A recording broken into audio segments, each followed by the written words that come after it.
¿A dónde está papi?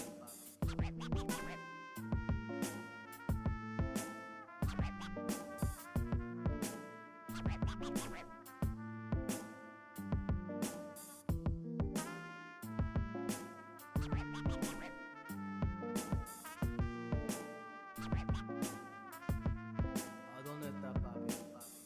dónde está papi? ¿A dónde está papi? ¿A dónde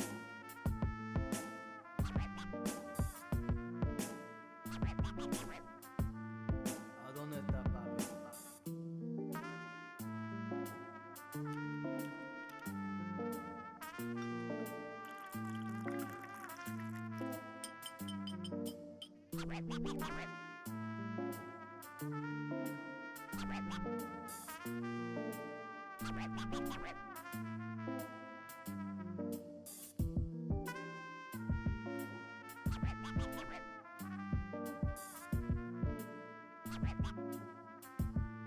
¿A dónde está papi?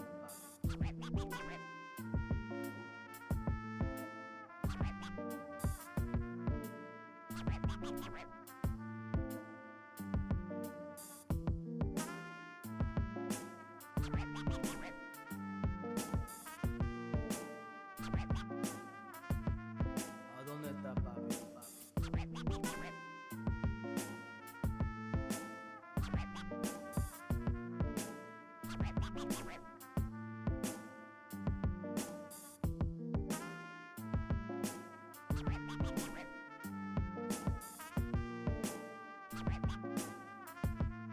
¿A dónde está papi?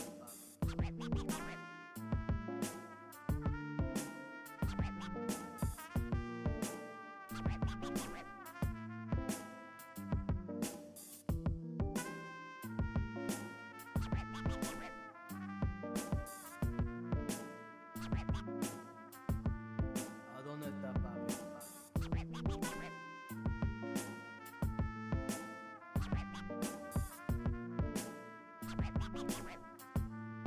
¿A dónde está papi?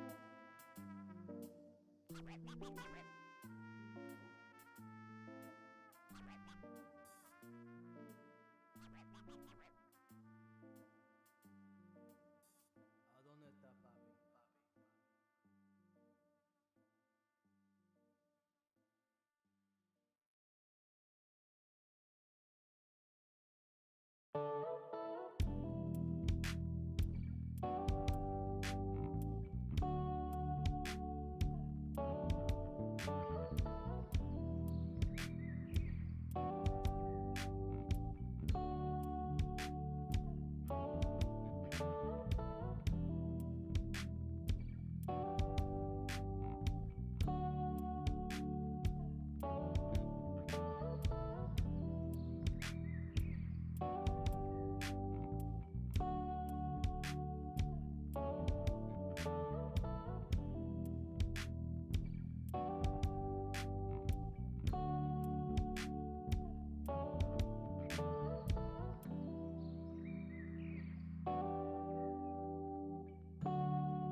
Welcome, welcome, welcome to the Monday stream. I hope everyone's having an awesome Monday. Welcome, everybody.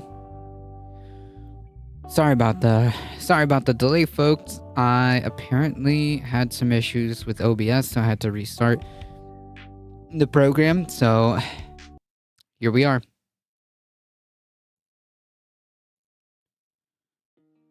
But that's okay. We're good. We're good now, supposedly. Today we have a few things to go through, and we're gonna try to make this stream run on schedule.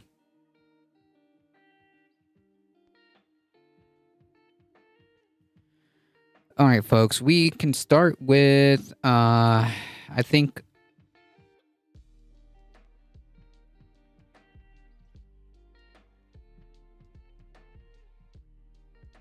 we can start with a video.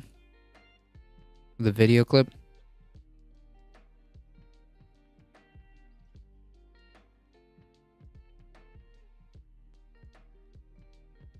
And we'll go from there.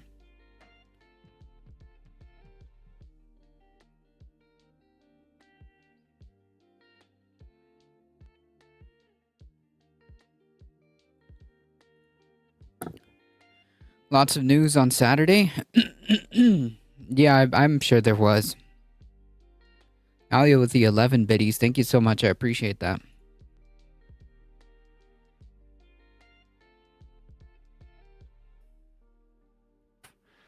There's a story out there, and I never followed the Duggars or the Duggars. What are they? Well, I was just laughing about this. They were of an age of reality television where everyone was just obsessed with white religious conservative people having a shit ton of kids. We got John and Kate +8, and the Duggars, right? And they were really religious, and one of them ended up being a pedophile, shockingly. Now, this and ran for Congress, I think. This family. Yeah, also shocking. At least 3 people killed and 2 officers in a shooting in Farmington, New Mexico. Jesus, today? Yikes. Jessa Duggar Seawald. She recently. Okay, well, let's hear. This is a clip from her video. This is what she's talking about.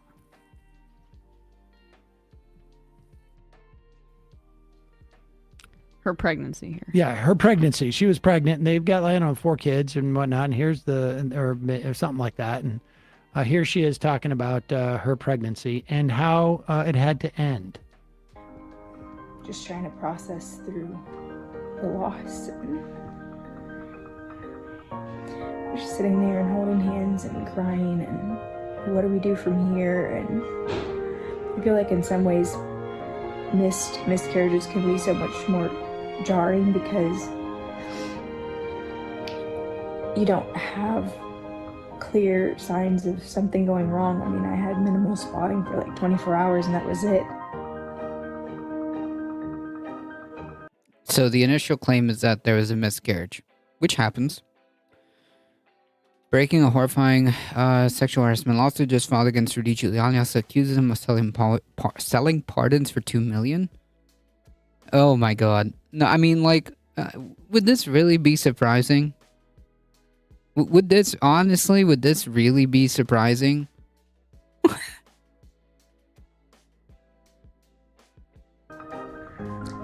In the end, I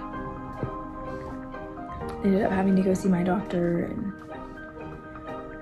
because my history of hemorrhaging and all of that, there was concern that if I tried to just take something or pass the baby at home, that I might have trouble and have to be transported and all of that. It just wasn't something that seemed like a very good option, and so which again does happen, by the way. Hospital, get checked in there, and go through the process of a DNC. It was a difficult experience. Before getting checked in at the hospital, Okay, now what's interesting about this is current Arkansas law, and I think she was the Doug. Excuse me, sorry. Trump and DeSantis were both on Iowa on Saturday, but Trump had to cancel because of a tornado / low attendance. Yeah, I heard it was not that much. DeSantis was okay with Iowa events. Who the F is going to Ron DeSantis rally? I don't know. No one should, to be quite honest. No one should be attending either of these events, but whatever. Huggers were not instrumental, but they were probably pretty prominent in terms of like helping pass this abortion ban in Arkansas. Current Arkansas law allows for abortions for dead fetuses. She said a D&C, that is, what that is an abortion. Mm-hmm. That is a procedure where you abort a pregnancy. And it allows abortions for dead fetuses, but not for living ones, regardless of their prospects of living outside of the womb. Yeah, that's so messed up. And like, given the fact that like we've seen, and I've made a point to go over and over these stories where like these people are literally are forced to suffer because of Republicans. Because of Republicans. Like, make no mistake, the cruelty is the point. These people don't give a shit. These people like want you to suffer. That's the whole point. Breaking news: Elon Musk subpoenaed in Jeffrey Epstein litigation. I mean, oh boy. Is this like some tax related stuff? I mean, he's a billionaire. He's an oligarch. It would be more surprising if he didn't have some kind of weird tax evasion scheme going on that's illegal. It would be more shocking to find that he didn't do any like weird illegal tax stuff.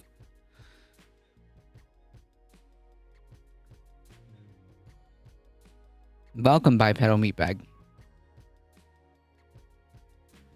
And in no time did Duggar say that the heartbeat or any type of electrical impulse that you get was not there. Mm-hmm. She just said she went in to get a D&C. Which is right, conveniently leaving out, because like I assume that most people aren't going to look up what that means. Yeah, convenient. Oh, okay. So this is in its lawsuit accusing JP Morgan of helping enable sexual abuses by late sex offender Jeffrey Epstein. Oh, okay, gotcha. So he's gonna be forced to testify? That'll be interesting. dilation and curettage. So they dilate you, and they then perform surgery, cutting out the fetus. That's i.e. an abortion. It's an abortion. Yes. And this is a classic case of like where these theocrats, you remember there was testimony like over the summer last year where someone said that like if it is okay, what was it? What she said, it wasn't an abortion if it was okay with the church or something. Can't remember exactly what do you remember what I'm talking about? That clip, that testimony about, yes, if a woman's life is in danger. Yes. If it was blessed by if it was blessed by the church, then I guess it doesn't count. Oh, Jesus. Oh yes, that's what it was. The one that said, yeah, if the woman's life is in danger, it's not an abortion. Right. Oh, okay. Yeah. That was the clip. Okay, I remember. I know exactly the clip that Sam's talking about. Then it's not. If the woman's life is in danger, then it's not an abortion. No, it is. It is. A lot of names in Epstein's flight log. True. These people believe that an abortion is something that non-God-fearing people get. But when it is done by God-fearing people, it's not an abortion because God says it's okay. Right. Alio with another 10 biddies. Thank you so much. That's true. Trump was a person at Epstein's parties.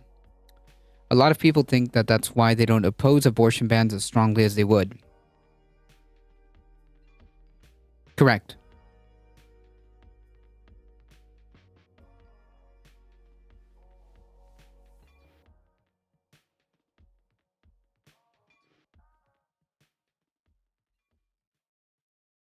It's our rules.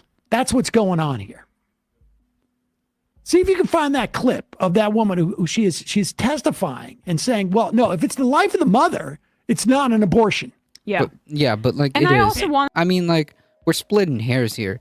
Technically, medically considered an abortion. I mean, it's an abortion.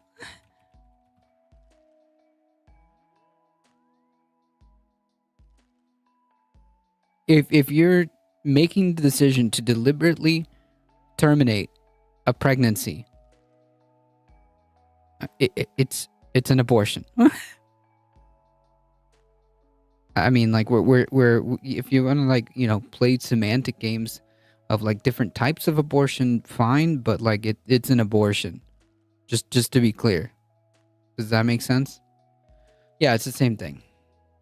If you're point if you're out making the that- decision to terminate a pregnancy, it's an abortion.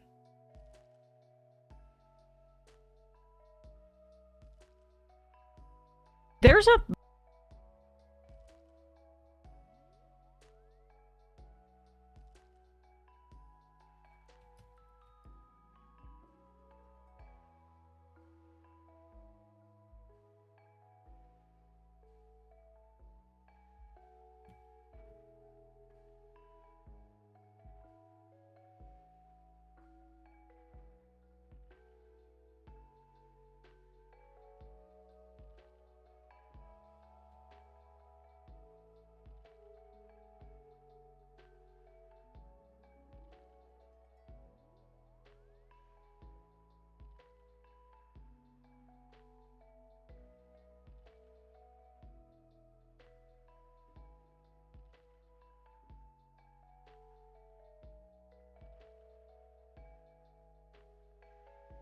very significant likelihood that in this state, someone who didn't have the last name Duggar, have some fame, have some power, might have not been able to get a DNC because a New York Times investigation spoke to, you know, people in some of these states. No, not a D&E, a DNC. A DNC. Unless they're the same thing.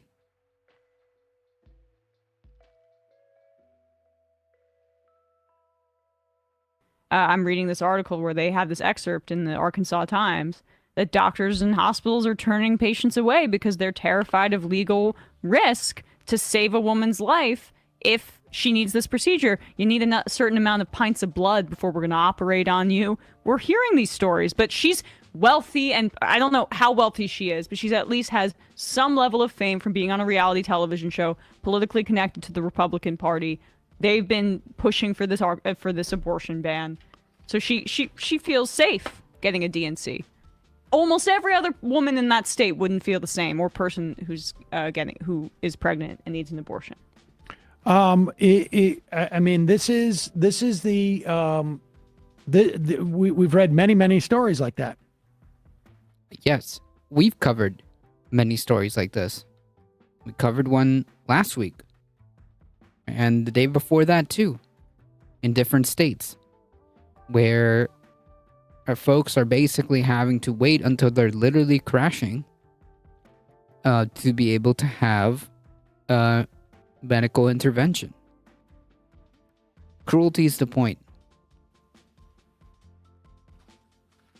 And this is a classic case. Their abortion is not really an abortion because God said it was okay with us.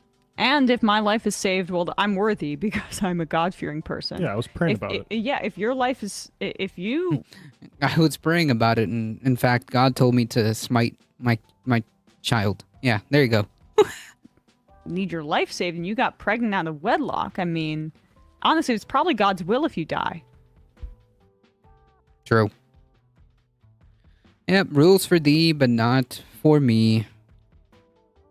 That should be like the Republican Party like slogan.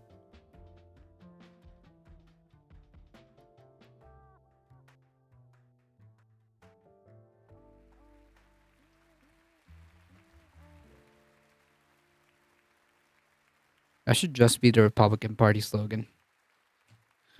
Wouldn't it be out of character for him to ask you to smite your child? Exactly. That's where I got it from.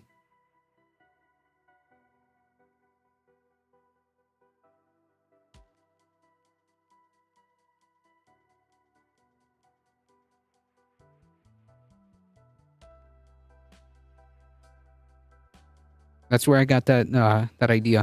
Pro-life, God says different. Unless God says different. True.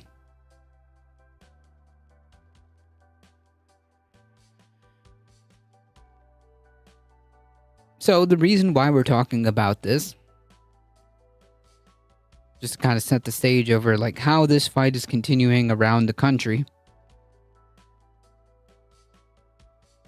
Cosmic Seeking, happy Monday indeed. It is Monday.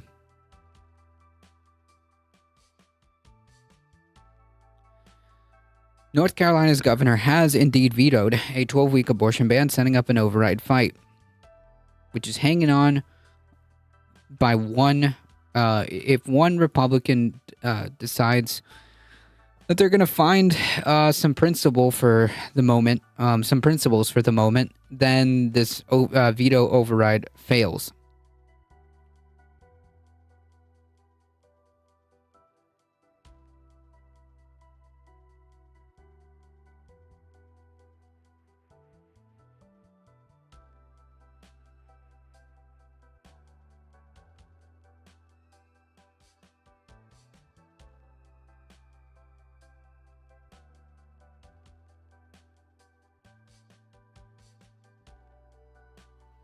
In front of an exuberant crowd, North Carolina's Democratic governor vetoed legislation on Saturday that would have banned nearly all abortions in his state after 12 weeks of pregnancy. And again, like the whole reason why, like this is important, the whole reason why this is important, and I keep talking about this, and I will continue to talk about this, is because, again, a party, a movement who does not respect and understand or want to respect bodily autonomy is incredibly dangerous.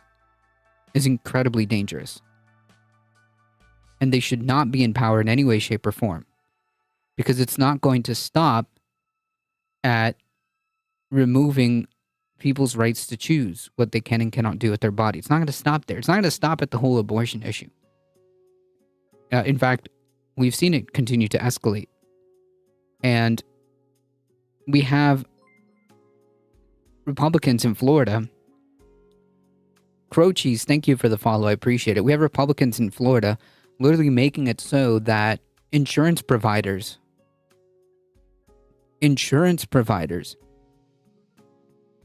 not just doctors, not just medical professionals, but insurance providers can literally deny you service because of some religious, ethical, or moral objection. Say for like life-saving emergency, an entire insurance provider can literally take you out of their plan. So good luck, because if you get knocked off your insurance provider, then you have to go find another one. What if the insurance provider happens to be the one that your work provides? Then what?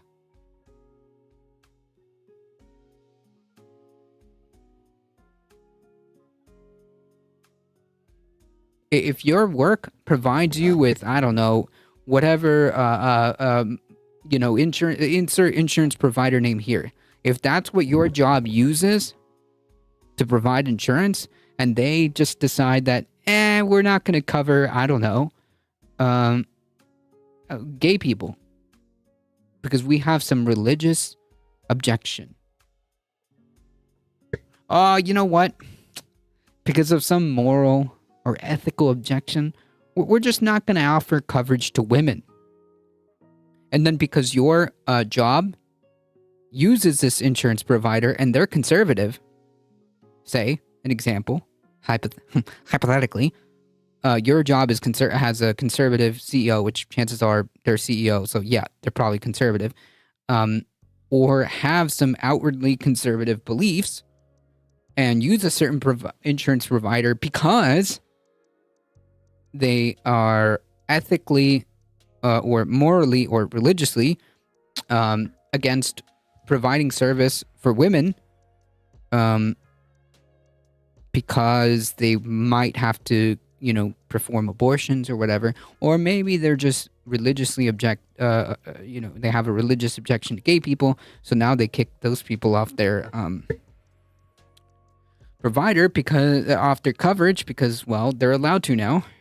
And if that's your insurance provider because it's through your job, then you're fucked. You have to find another insurance provider.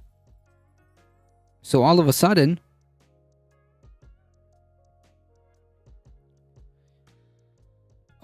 you may end up paying a lot more because that employee policy was cheaper.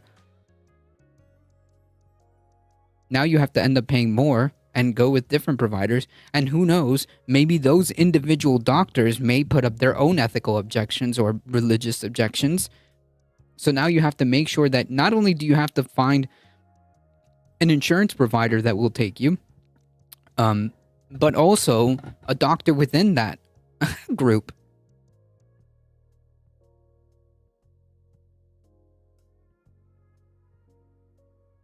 So that's the fucking problem. It's not going to stop at abortions. Honestly, I don't know why someone doesn't go after them on 1A grounds. I don't know. It's fucking Florida. It's Florida.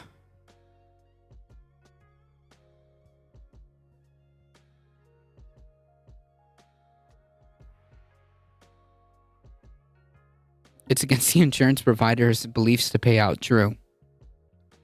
Political pundits say abortion will hurt the GOP. I don't know. I mean, like, yeah, it theoretically it should, but whatever. The GOP should stop, but they're not going to. They're not going to.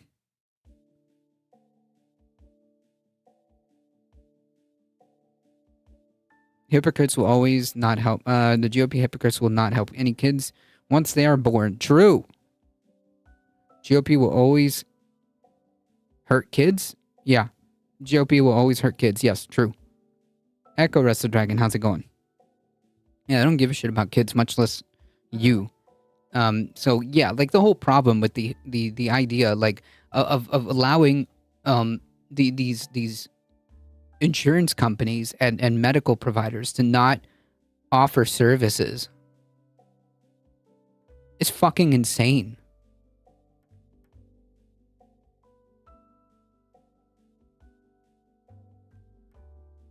Is literally fucking insane.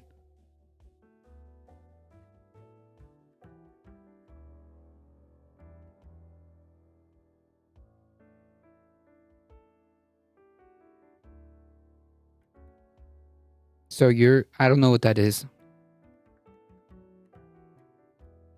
As soon as kids are born, they got to put them to work. True. The GOP is currently working to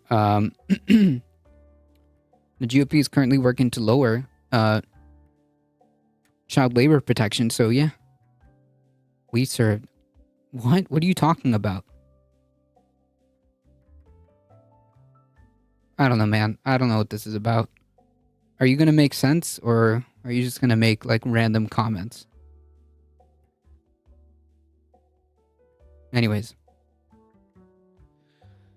abortion rights advocate, activists and voters watched in the Plaza Capitol of Raleigh as Governor Cooper affixed his veto stamp to the bill in an unconventionally public display. The veto launches a major test for leaders of the GOP-controlled General Assembly to attempt an override vote after they recently gained veto-proof majorities in both chambers. Again, this is what happens when Republicans win power.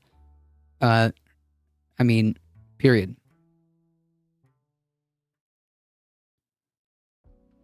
But we are the good ones, I think. I don't know who we is. What are you talking about? If you can't make sense, the veto launches a major test for leaders of the GOP-controlled General Assembly to attempt an override vote after they recently gained veto-proof majorities. The bill was a Republican response to last year's Supreme Court decision overturning Roe versus Wade. We're going to have to kick it into even high gear when that veto stamp comes down, Cooper told the crowd. If just one Republican in either House or Senate keeps a campaign promise to protect women's reproductive health, we can stop this ban. I don't think any Republican took any of that, nor do they give a shit about women's anything. Republicans don't give a shit. It's that simple. Republican ghouls don't give a shit. Andrea Long, a 42-year-old mother of 3 from Cary, said she was honored to be part of the electric crowd she called an historic day for freedom in North Carolina. Well, because a Democratic governor is in the governor's house, I mean, that's the only thing in North Carolina attempting to do something. I wouldn't stop crying tears of joy from seeing the governor hold up the veto stamp, but I know it's an uphill battle to keep this momentum going. In a statement provided late Saturday through Cooper's office, State Capitol Police Deputy Chief Terry Green said the crowd was estimated over 2,000 people. Cooper, a strong abortion rights supporter, had until Sunday to act on the measure that tightens current state law, which bans most abortions after 20 weeks of pregnancy. The legislature passed along party lines last week. In the House and Senate, override voting could begin next week. Cooper spent this week on the road talking about the bill's lesser-known details and urging residents to apply pressure upon key Republican lawmakers who were hesitant about further restrictions during their campaigns for office last year. Republicans have pitched the measure as a middle ground change to state abortion laws developed after months of private negotiations between House and Senate GOP members. It adds exceptions to the 12-week ban, extending the limit through the 12 weeks for rape and incest through the 24 weeks of life-limiting fetal anomalies. Senate leader Phil Berger accused Cooper on Saturday feeding the public lies and bullied the members of his party to block the legislation. I look forward to promptly overriding this veto. Yeah, I mean, get fucked. Honestly. Cooper said repeatedly that the details containing the 47-page bill showed that the measure isn't a reasonable compromise and would instead greatly erode reproductive rights. He cites new obstacles for women to obtain abortions, such as requiring multiple in-person visits, additional paperwork to prove a patient has given their informed consent to an abortion, and increased regulation of clinics providing the procedure. Cooper and allies have said these changes in practice will shut down clinics that cannot afford major upgrades mandated by new licensing standards and make it impossible for women who live in rural areas or work long hours to access abortion services, which is the point. Which is exactly the point. Compared to recent actions by Republican-controlled legislators elsewhere, the broad prohibition after 12-week can be viewed as less onerous to those in other states where the procedure has been banned almost completely. I mean, effectively, like, dude, if you're basically making it so that facilities who provide this medical service can't operate, I mean, it's the same shit. Might be what? Chances the Senate will make some changes and the House will need to vote again. Maybe.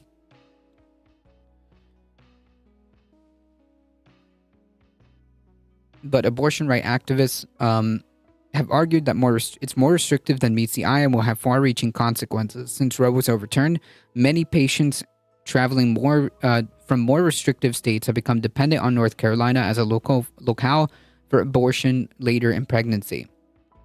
Republicans called the legislation pro-family and pro-child. They're neither. The Republican Party is neither pro-family nor pro-child. Nor pro-life for that matter. Pointing to at least $160 million in spending contained within for maternal health services, foster and adoption care, contraceptive access and paid leave for teachers and state employees after the birth of a child. But like this could be standalone. This could be standalone. Like you can make bills that are you can make bills that are just giving like the basic maternity and paternity, if you're really interested in being pro-family, maternity and paternity leave for workers. You don't need to put this in a fucking abortion bill. You can have contraceptive access without putting it in an abortion bill. So spare me. There's nothing. They're neither. They're neither pro-family, pro-child, or pro-life. They're neither and none of these. So is this room only for Democrats? Only for Democrats. Yeah, dude. I actually have a non-Democrat filter. So only Democrats are able to chat. That's how this works. Cooper has called out four GOP legislators, 3 House members, and 1 senator who said he told voters last year that they would protect abortion access. Abortion rights activists passed out flyers in the crowd Saturday with their names and phone numbers. Anti-abortion groups criticized Cooper's cross-state campaign to sway more than one Republican.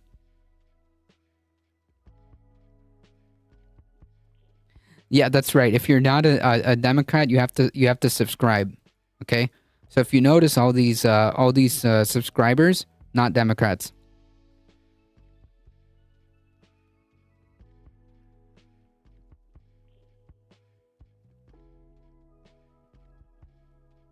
If it don't mean a thing till you ain't in the union. I literally don't understand what any of that means. Make churches pay for childcare from birth to 18 if they want this so badly. True! But they're too busy like funneling, making like tax schemes, as we'll go over here.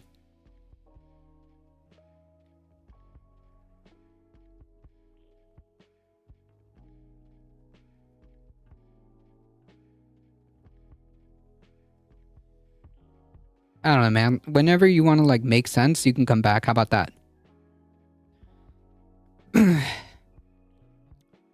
The way he's been showing up in their districts and harassing their constituents is disgusting, said Wes Bryan one of about 60 anti-abortion protesters gathered on the street on Cooper's rally for a prayer event. Good memes. One of the House members, Cooper singled out as Representative Tricia Cotham of Mecklenburg County, who voted for the bill mere weeks after she switched from the Democratic Party to the GOP. The move gave Republicans a veto-proof supermajority, and if all their legislators are present and voting. So does that mean 14-year-olds will get to vote? Otherwise, it's taxation without representation. True. True. Gotham has spoken out for abortion rights in the past, and even earlier this year co-sponsored a bill to codify abortion protections into state law. Representative Ted Davis of Wilmington, another targeted legislator, was the only Republican absent from last week's initial House vote. The Senate margin already became veto-proof after GOP gains last November.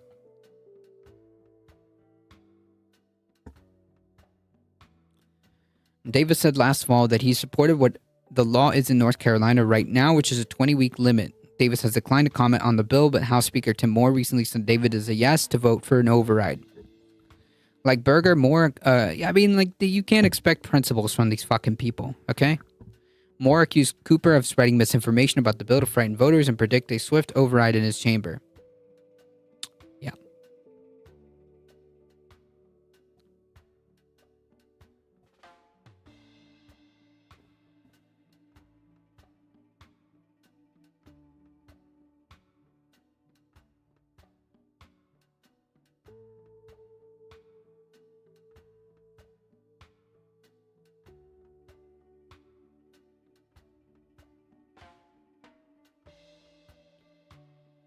Well, if GOP MAGA were not super facepalm and telling women to get and LGBTQI people how to live and ordering them around, I might like the GOP. It would be a start. Nah, they don't give a shit. That's the problem. They're not even there to feign that. They're not. There's not a world where a movement that literally does not respect bodily autonomy that will ever stop. They're not going to stop. That's who they are. Like, to imagine a world where the GOP isn't like that is fantasy land.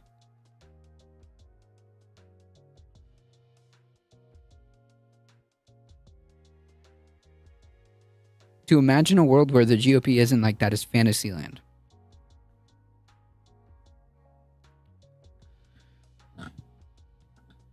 And the GOP are the ones that are saying they don't want big government interfering in their lives. Right. In their lives. You're 100% correct. In their lives. When they talk about like big government, they don't mean that in the sense that like they don't want an expansion of government.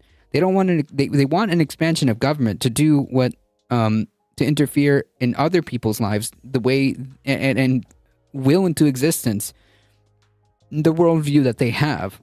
But of course, they should be exempt from that. They should be exempt from any of that interference.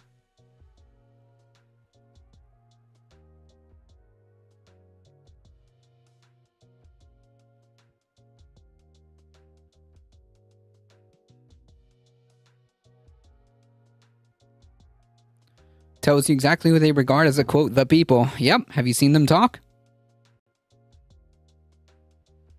They mean they don't want secular government interfering in their lives. Correct. They want a theocratic authoritarian state.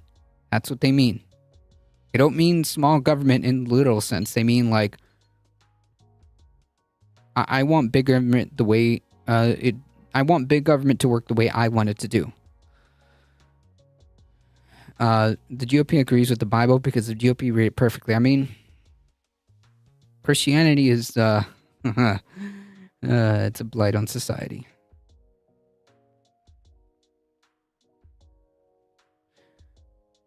If they want a theocracy, try Saudi Arabia and Iran. True, but like, it's so funny how they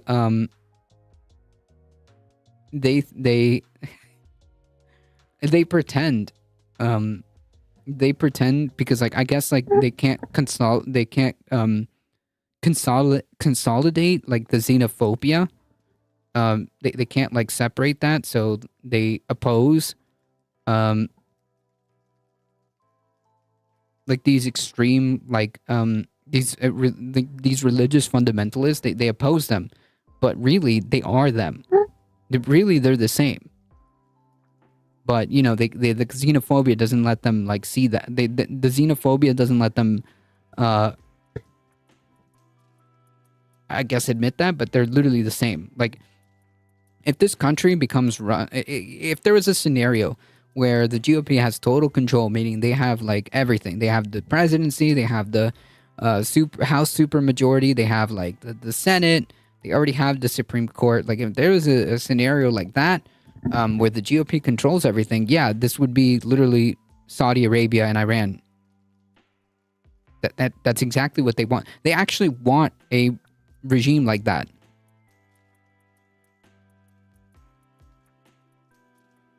Vanilla ISIS, exactly. They actually want a regime just like Saudi Arabia and Iran, but their xenophobia doesn't compute with them, I guess. There's a video of preacher yelled, "If you're a Democrat, get out, you're evil." Yeah, says the evil person. Yep.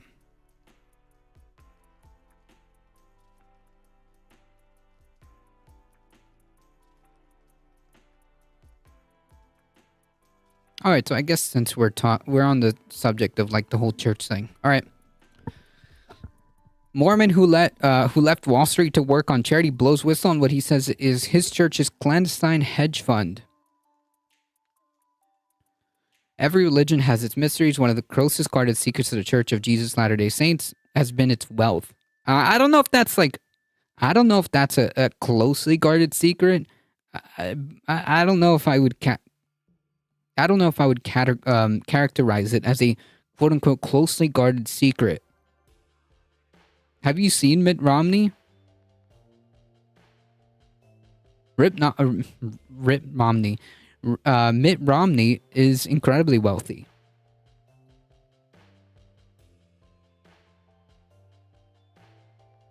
True. Also the Vatican, but I don't know if like well, I guess like yeah, every religion has its mysteries. In this case, it's been its wealth, as opposed to like others.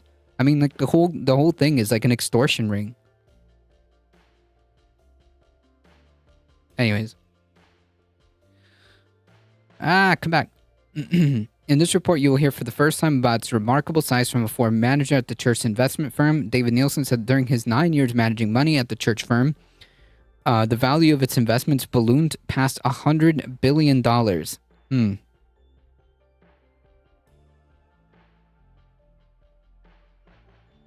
I wonder if, like, I don't know, maybe if we taxed churches, I don't know. It would make the largest treasure held by any religious fund in America. But instead of spending that money to do good, David Nielsen alleges it was used in ways that bent the law and broke his faith.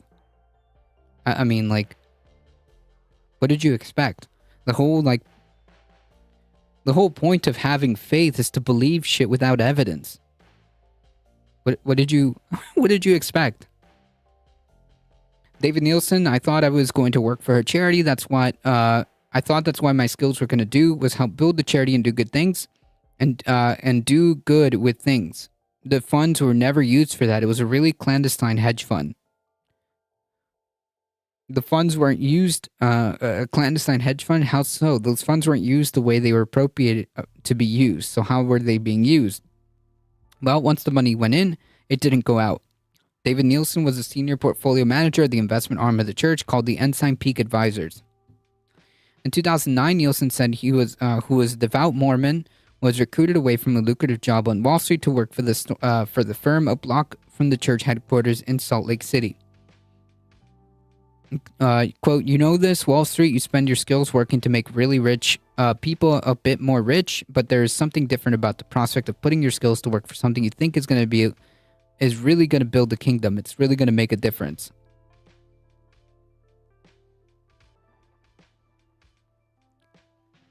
Aren't all churches basically hedge funds? I don't know. They're just extortion rings. Plain and simple. The money donation habits work against organized religion, but it's part of it. I mean, like, it's needed. It's par for the course.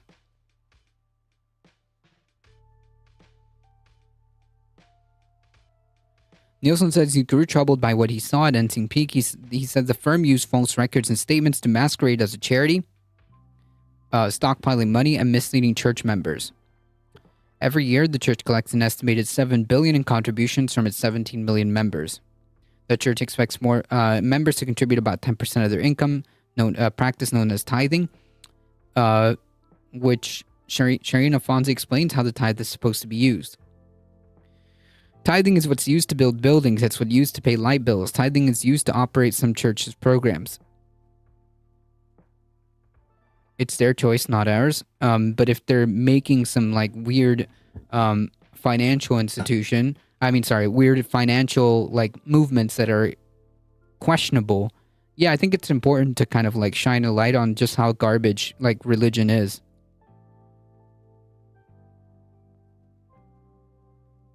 Remember when I said Trump was interviewing Flashpoint, religious TV series supporting Lindell and Trump? Yeah, I mean, like, religion is a fucking blight on America.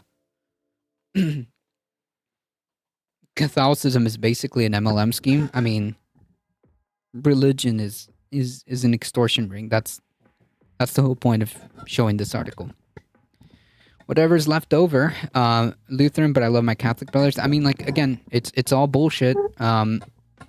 Just saying, it's all bullshit. It's the whole premise of even like engaging with religion is on the basis of faith. You mean you have to accept things without evidence, which just seems like counterintuitive. So I mean, you can live in fantasy land, but back in reality, it's a fucking scheme. It's an extortion ring.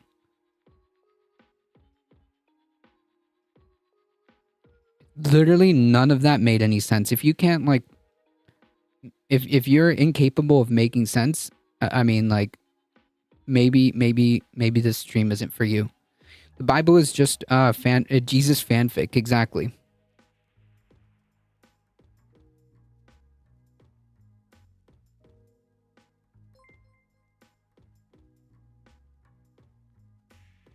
What am I supposed to make out of the word Gott ist mit uns?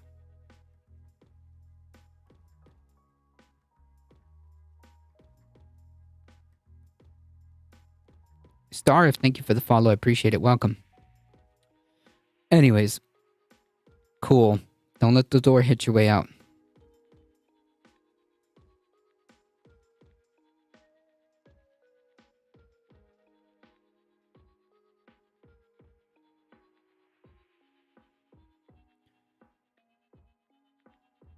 Whatever's left over, about $1 billion, is put into a reserve fund at Ensign Peak and is invested.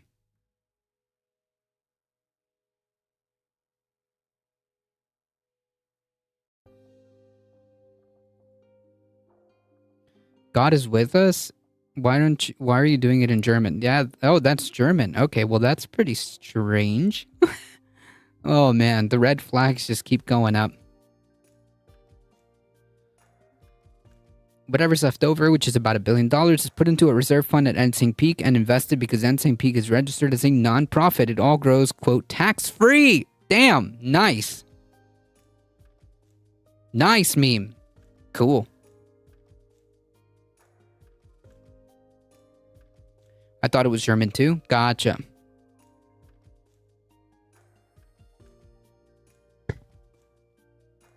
Gotcha. Well, nope, no God here. Sorry. No God here. David Nielsen said it was, since it was created in 1997, the reserve fund has swelled beyond $100 billion, twice the size of Harvard's endowment or the Bill and Melinda Gates Foundation. David Nielsen, quote, you could solve big problems with $100 billion.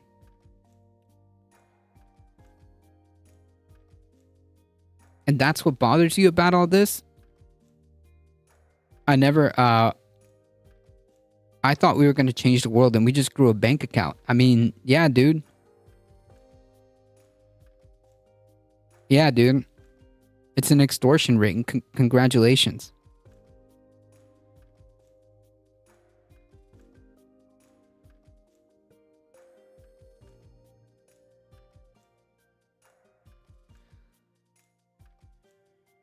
Did any of your former bosses explain how the money was going to be used one day? The answer was always the second coming. Jesus Christ.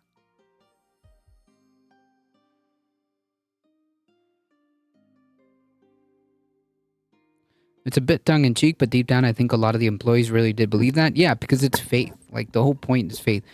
Oh, no, no, no. So the phrase Gott ist mit uns. Okay, I'm not even going to try to pronounce it, but whatever. It's literally be used as a battle cry in the Prussian military. Oh, no, no, no, no, no, no, no. I don't understand, like, why these clowns come in here and decide to, like, dance around things for, like, 30 minutes before, like, before they just come out with it.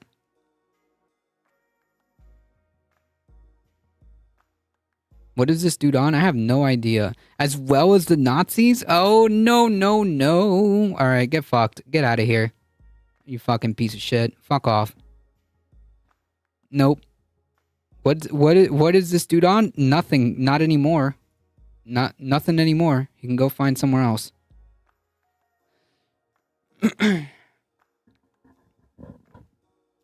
Thank you for pointing that out.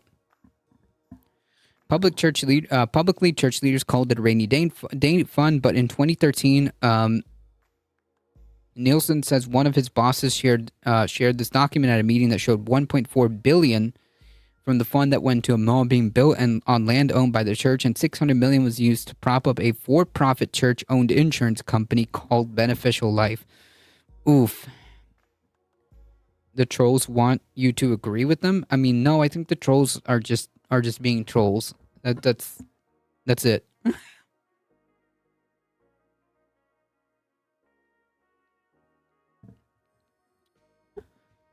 Thank you, Star, for pointing that out. Dave, I'm not an expert on charities, but I've been around the block enough to know that charitable organizations can't bail out for-profit businesses and maintain their charitable status. And so when they gave you this money to bail out for a profit venture, what was your reaction? What are we doing? How is this okay? Which, again, the whole point is to kind of show how, like, scummy this is. David Nielsen said he hit his breaking point in 2018 after a website called Mormon Leaks linked church members to companies that only existed on paper. Those shell companies held billions of dollars in stocks and bonds. Jesus. No problem. Occasionally my German comes in use with Nazis. Ha!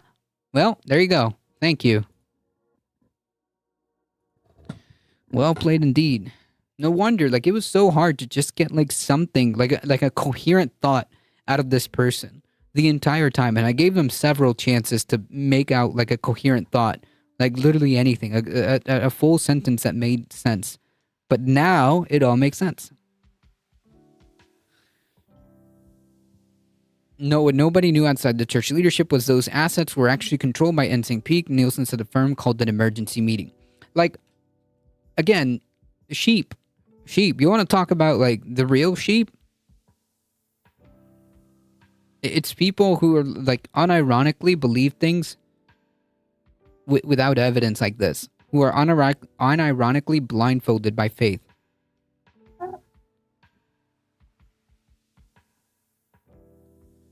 So when Jesus, it means nothing. Like, it literally means nothing. It means, like, whatever Jesus who did or didn't say, it means nothing. Because, like, religion is garbage. The book, whatever is in that book, it literally means nothing.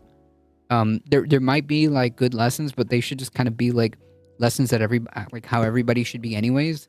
Like, I don't need a book to tell me that, you know, I shouldn't, like, kill people, you know?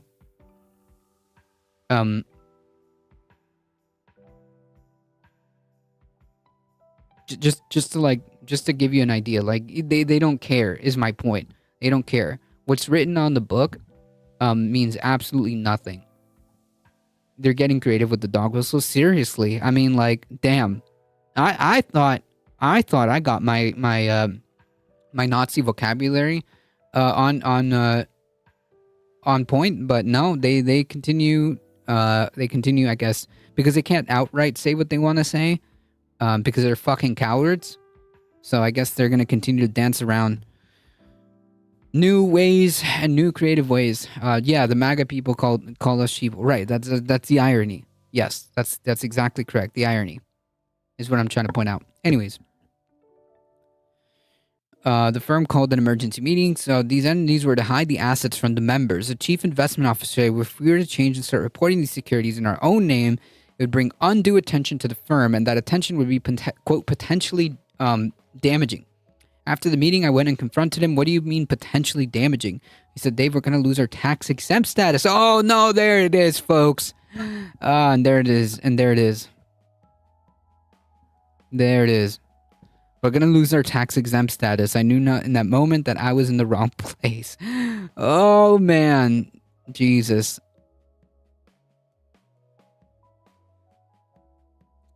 Might need to learn Latin and German to make sure to detect all the dog whistles. People aren't saying true. Jeez. Oh, mine come from Hogan's Heroes. There you go. Just like Scientology. Yeah, it's bullshit. It's all bullshit. It's all bullshit meant to extract money. Mine come from some random Duolingo lessons. Well, gee, it came pretty clutch now. Maybe I need to sign up for some for some classes.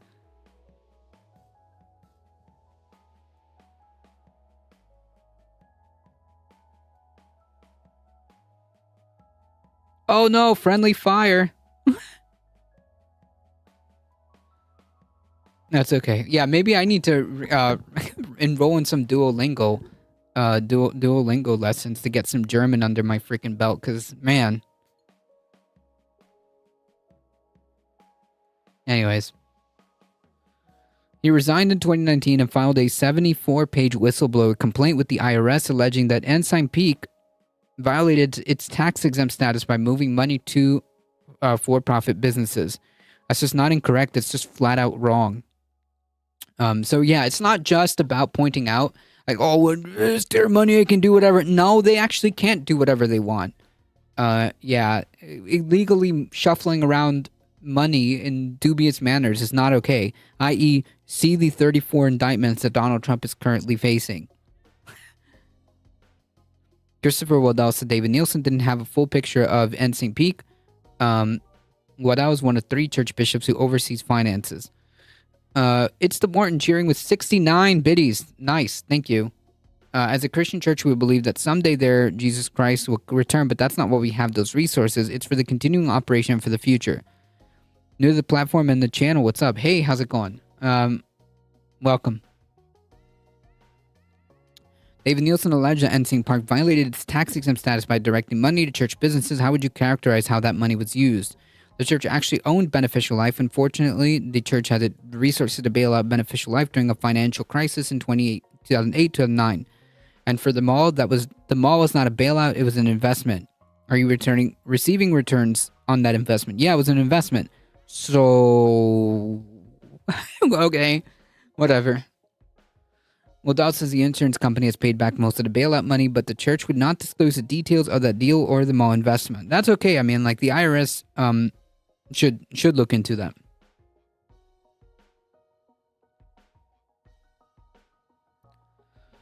Unlike other nonprofits, religious organizations don't have to fully disclose any financial institution to the IRS. Nice meme. So what is the value right now of Ensign Peak's asset? Yeah, it's something I can't share with you right now. I know there've been reports on approximates and that kind of thing, and that's as far as we can go right now. Yeah. That's always the part that helps them. Exactly. Correct. It's a fucking scheme. It's an extortion scheme. It's been estimated at 150 billion. Does that sound correct? That's an estimate that some have made. Are we in the ballpark? We have significant resources, i.e., yes. Give us a sense of what percentage is going out the door of money. Is going out the door of the money under management. Thank you for the follow. What is this case specifically?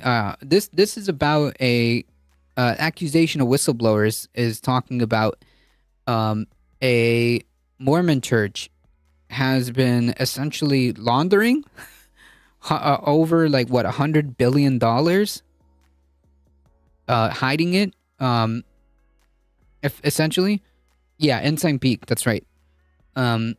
So yeah, this is now more or less coming out to light in a more detailed fashion. Not that you can kind of like, understand that, yeah, like this is all like one big scheme or whatever, but it's different when you see it out in the open and being like detailed with regards to how bad this is. I would love some scripture to match how this goes. I mean, like I said to the to Alio, like they're 7 billion. No, how about hundreds of billions?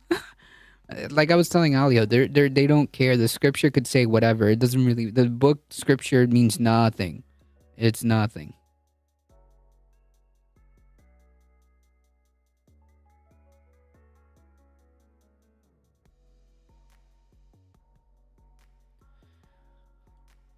Not for people who want to hide some money. Exactly.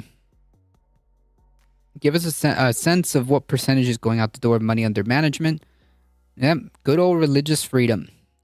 To be honest, we've never looked at it as a percentage. We look at it based on needs to make sure we're comfortable with how many years worth we have in case of financial difficulties, in case of financial crisis, to make sure we can continue church operations. We just want to make sure that it is sufficient.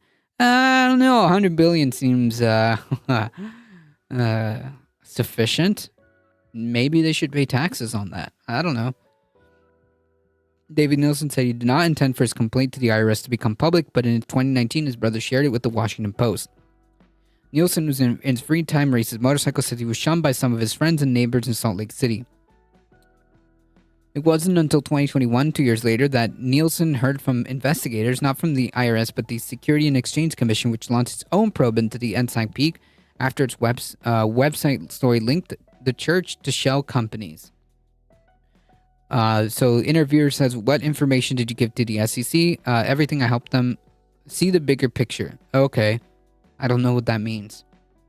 To protect market fairness and transparency, any firm with more than 100 million in securities must file accurate reports in its holdings with the SEC.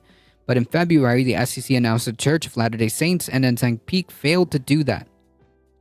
SEC investigators found the church went to great lengths to hide $32 billion in securities over nearly 20 years. It created 13 shell companies that were assigned a local phone number that would directly go to voicemail in case regulators checked in.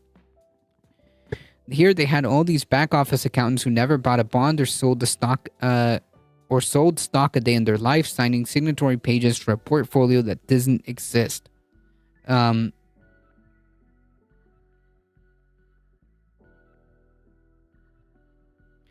SEC fined the church and NSYNC a total of $5 million. I mean, like, you know, what's $5 million? What's $5 million to $32 billion in securities? What's $5 million to that? It's fucking pocket change. It's the cost of doing business. It's a fucking, you know, like, oh, oh man, damn. I guess, like, I don't know. We'll just take it off the 32 billion. 7 or 100 billions for a church, or the Catholics sell us. The Catholic Church is probably worth even more. Who knows? The Catholic Church is like unfathomably wealthy. Like the Catholic Church is criminally wealthy.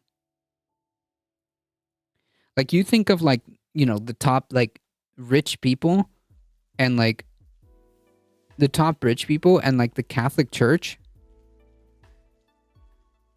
The Catholic Church has an ungodly amount of wealth.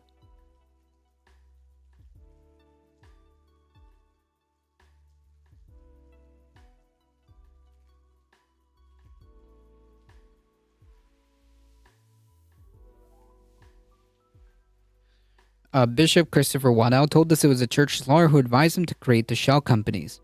What about, do you know, the idea that the secrecy builds mistrust? Well, I mean, like, the problem is it's all built into the whole idea of faith, right? Oh, we don't feel like it's being a secret. We feel it's being confidential. Same shit. These are semantic word games. It's not right or left, but it's just like, I don't know. I don't see the. Do you think like how both conglomerate and corporations hiding underneath religious trope? I mean, like, do you think that like the right is like criticizing this? No, it's them.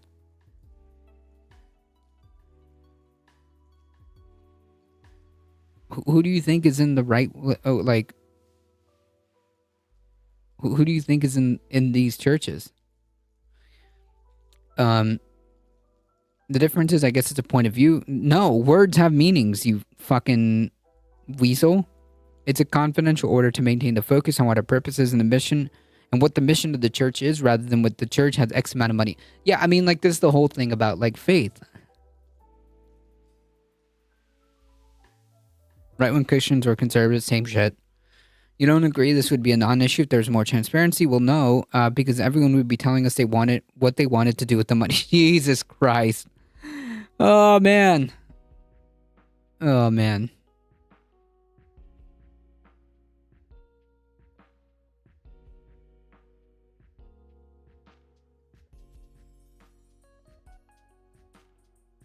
But Democrats had money without the deity approach? I mean, this is a completely separate like idea of like having literally tax-free money to the tune of hundreds of billions of dollars. I mean, like, let me know when, like, I don't know, the Democratic Party makes a church and does this. You are free to join the Discord if you want to hang out in the community.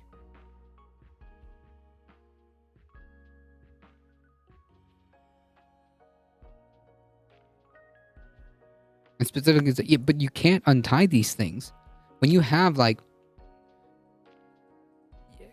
I understand, but you can't really untie these things when the church has massive influence when it comes to politics. Who do you think is leading the crusade with like laws against abortion, to give you an example, which we just talked about? who do you think is in charge? Oh, who do you think is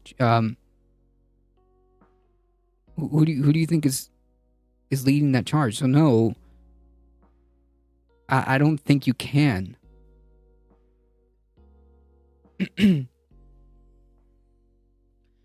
Money gets pulled into PACs. Yeah, who do you think funds that? Who do you think got the Supreme Court the way it is?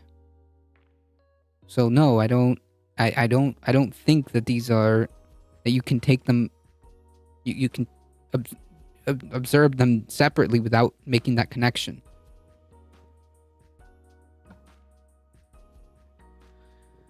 In any given month, you may have an average of 9 transfers going from Ensign Peak back to the church to fund all church operations, all humanitarian work, education work, and the work of the church state fund. Money's going in and out of the cash accounts all the time, but Ensign Peak's funds were never used for any charitable purpose, as to my knowledge, the whole time I was there, so it's a bit of a distinction, but here's that's important. What's the difference between your checking account and maybe your retirement account? They're used for different purposes, and you don't get to pretend that one isn't affecting the other.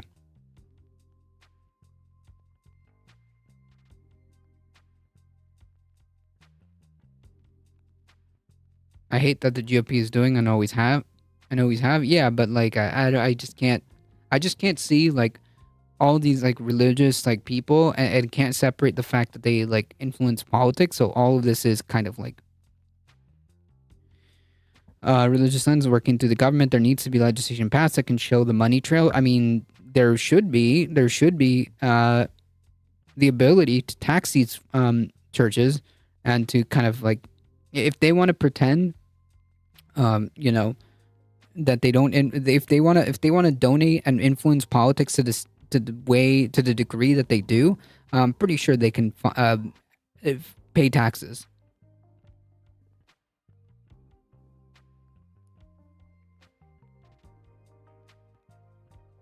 Pretty sure they can pay taxes. Oh, Citizens United? Gotcha. Yeah.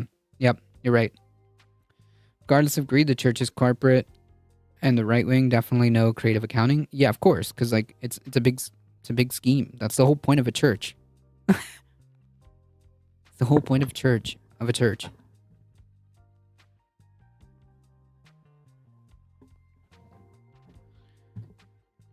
The fundamental claim to me is that Ensign Peak brings money in, and it's the Hotel California. It never comes out.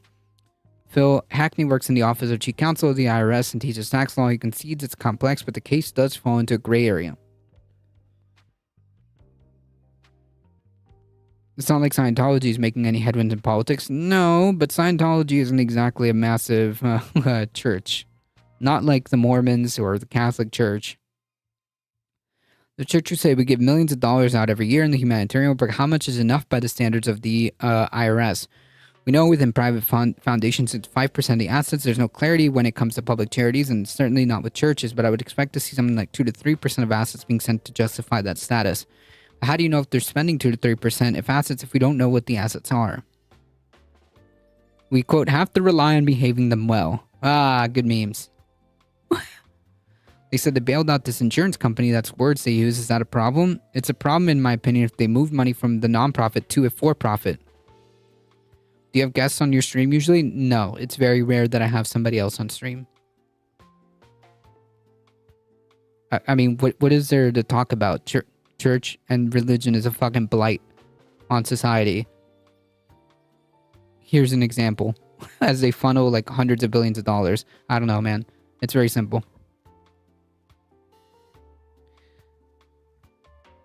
Hello, person who has managed to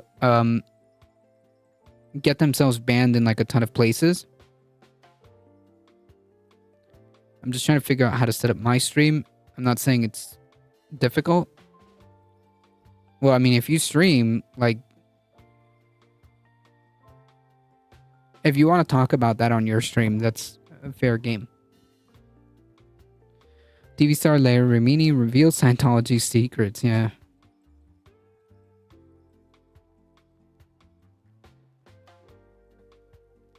I used to be known as Anna's Bananas. I don't remember. Maybe. But yeah, we'll see how long you last here. So expecting extreme criticism for joining the stream, but okay. So how likely do you think it would be an IRS that ever investigates this? The political risk is so great that it comes with real danger. At the same time, there's real risk to the rule of law if the IRS doesn't come and enforce those rules. I mean, like, the laws are the laws. I don't understand. This is like, oh, we can't prosecute,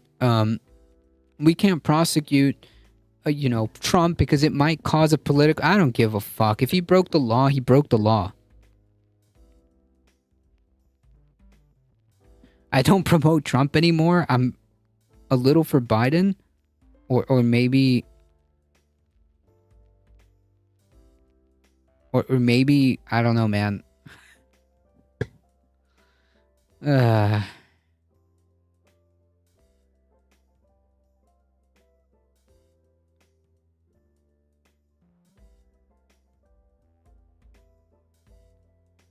They've got quite a rap sheet, so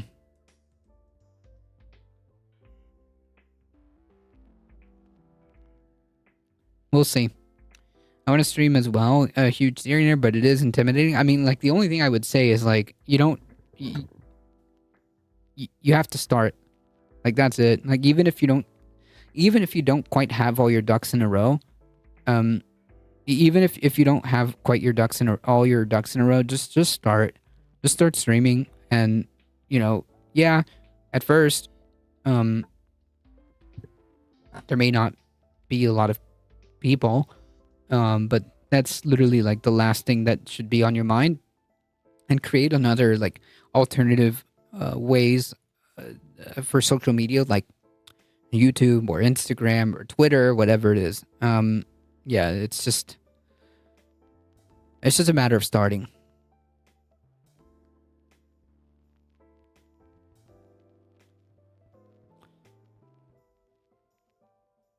Yeah, always use OBS. Just as a final tip. Always use OBS. OBS, like just a regular OBS, works. I would also encourage people to use Stream Elements for overlays and alerts or whatever. But yeah. Anywho, David Nielsen says honesty is a tenet of the faith. No, a tenet of faith is accepting whatever bullshit they tell you without evidence. That's literally the whole premise of faith. He wants NSYNC Peak Advisors to pay the taxes he says it owes on the $100 billion built from tithing. If the IRS decides Nielsen is right, it could be awarded with up to 30% of what's collected. The IRS does not comment on whistleblower complaints. So why are you speaking now? It's time, Sharon. We gave the IRS and ACC all the professional courtesies. It's just too important to fall through the cracks. Is it possible that you're dead wrong? No, I know what I saw, and I know what I know. Well, we'll see.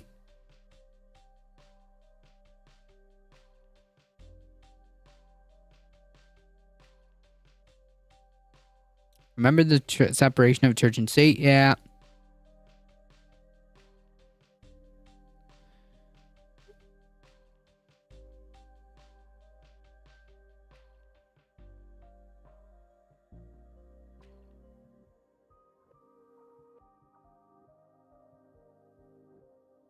Well, we were always Christian. No. And even if, like, that's not even, like, the whole tenet, like, you know how these people are always like, but the founding fathers, well, the founding fathers supposedly wanted a whole, the whole idea was to have religious freedom, was to have no religion because people wanted to practice whatever they didn't want to have a religion imposed on them because of the monarchy. That's the whole, like, that's part of the reason they claimed that this whole thing was about.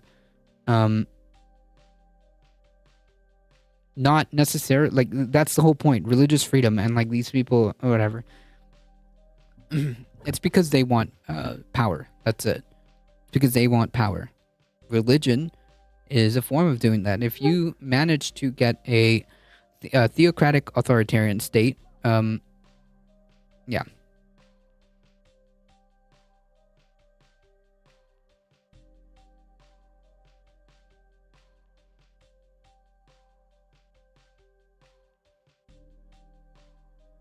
Yeah, like that comment made no sense. We're not talking about the Second Amendment.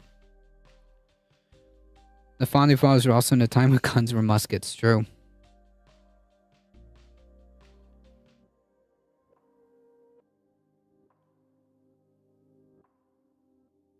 Anyways, like the point being is that even these people don't quite understand like the people they suppose to adulate or whatever.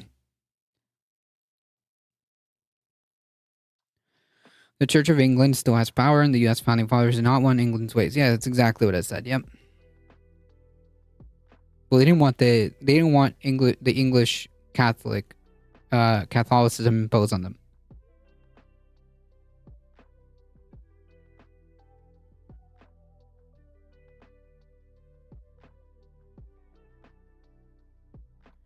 I love my Hamilton play, but I get so frustrated when people lionize the founding fathers. It is annoying. I'd be all for guns and kids and families weren't being shot every single day. We got a ticker for every day since January 1st. Yep. Maybe. I don't know. Maybe we should probably put some solutions on the ground to try to alleviate the situation. I know that we've had more than 200. We've had more than 200. That's for sure. No, it's more than 201.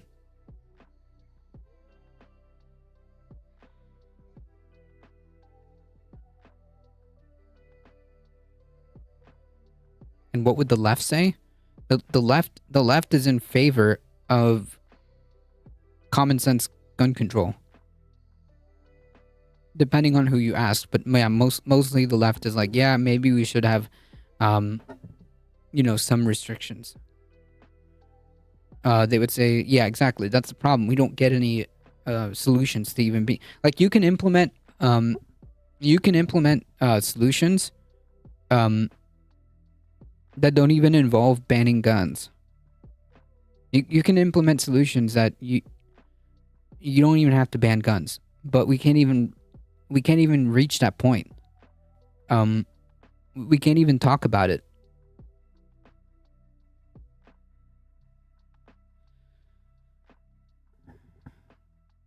The guns are already in people's hands. I mean, like the point being is that something's got to be done. And I think asking for like some sensible, I don't think I've ever uttered those words. I don't think that people can remove them. I don't think that we have that mechanism. But there are solutions that we can put in place that don't even involve banning guns.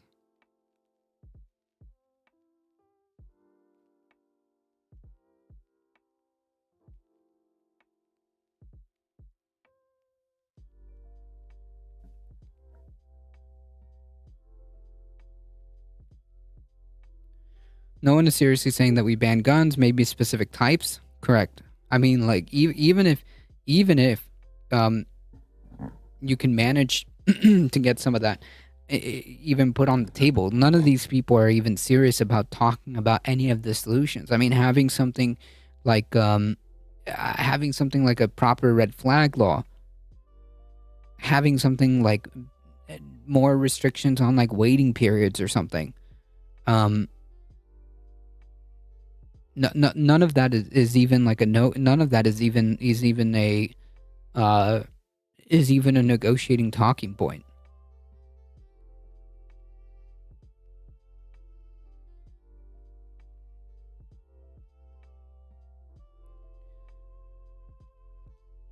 Well, yeah, the NRA is a massive problem.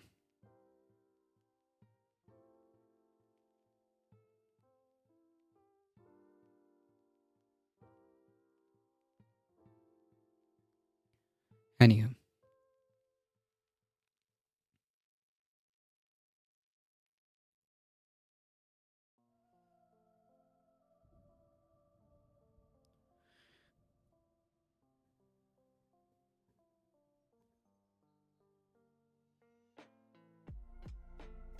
I think it should be individually based. It's 225. Yep. There you go.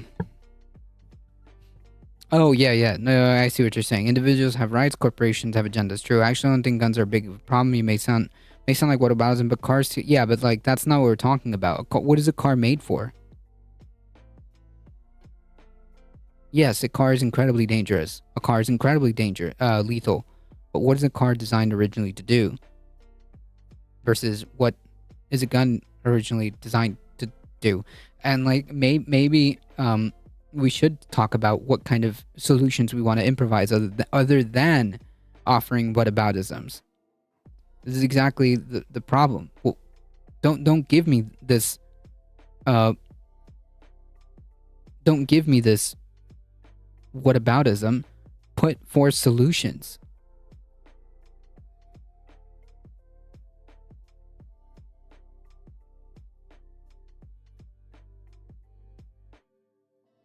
Do you think that like 225 like mass shootings is normal? Is not a big deal?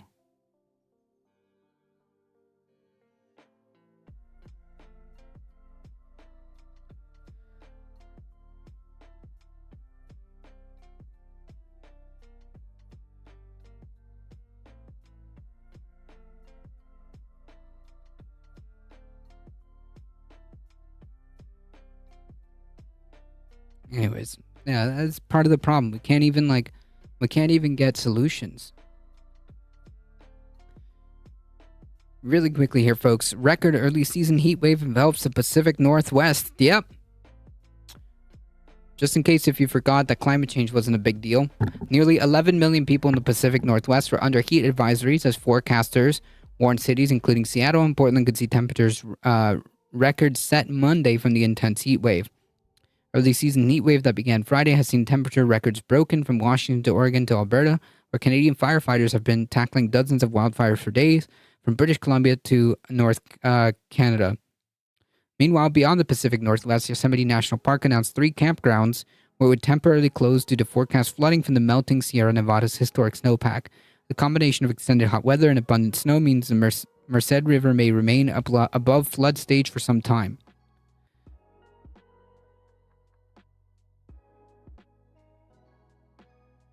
This is about global warming, but also how the true north and true south is off now. I mean, it does move. The Earth isn't like perfectly like this. Yeah. You could stop a car easier than a semi-automatic. Yeah, but like the whole point of kind of moving away from that is not that. It's like these are two completely separate things. A majority report background, is that real or CGI? It's real. It's real.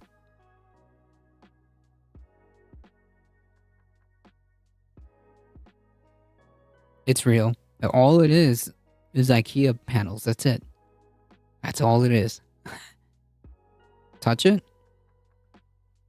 Oh, shoot. I don't know if you can hear it.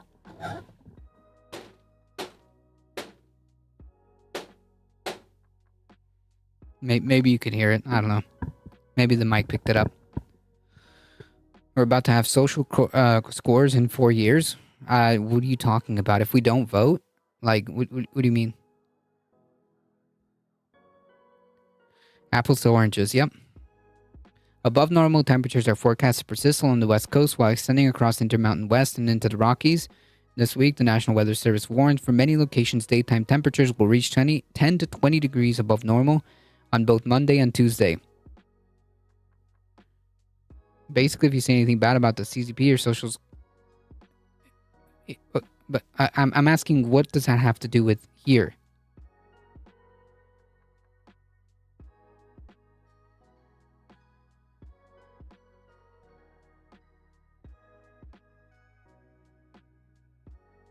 That's kind of where I see us heading if things get How? What are you talking about? Okay. Low pressure of the upper levels of the atmosphere may provide some relief and an increasing chance for showers and thunderstorms. High temperatures may once again exceed their daily records for parts of the Pacific Northwest, including the Seattle and Portland metro regions. The National Weather Service reported temperature records in several cities in Washington and Oregon have either been set or tied over the weekend. I mean, like, just back to back, like, but how? This makes no sense. You're not making up any sense. Anyways, the point being is record temperatures continue to be broken, time and time again, and yet we have no real attempt, to address the climate crisis whatsoever. No solutions, nothing.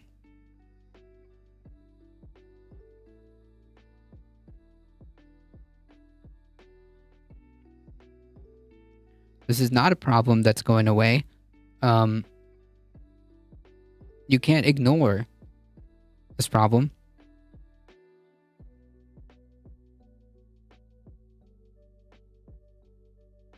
Putting your head in the sand isn't going to make the problem go away.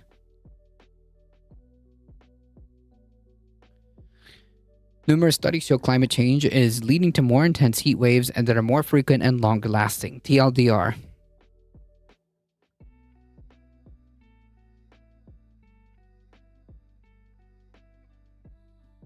One of my graduation theses on Shell's false marketing.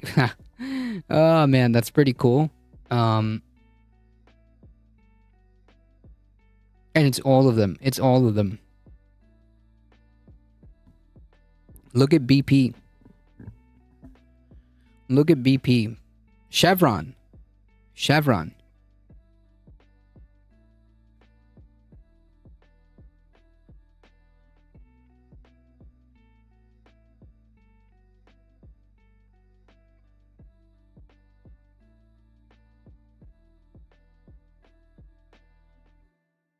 I feel like I've seen that book, but no, I have not read it.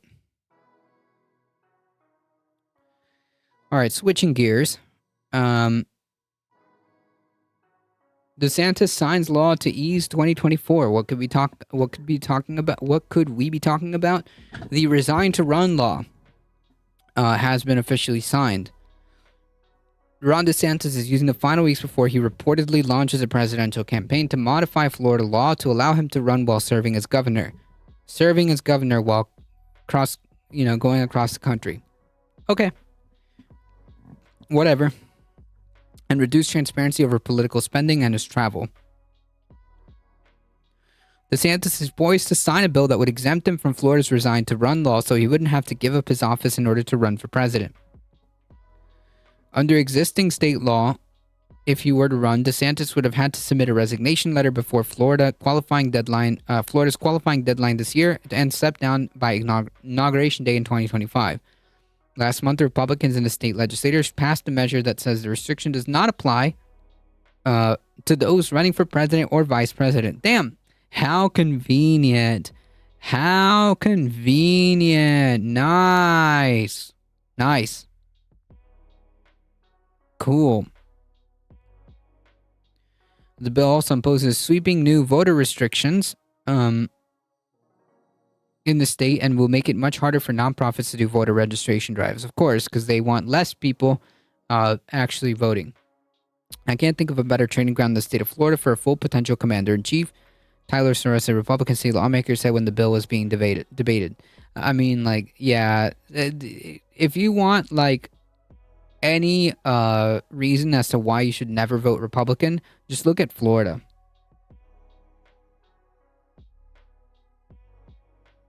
That's what this entire country will be if Republicans win power.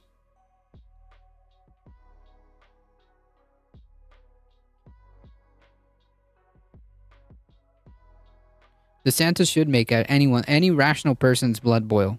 That's still being the governor's his backup plan. Basically, he doesn't even have to give up his job.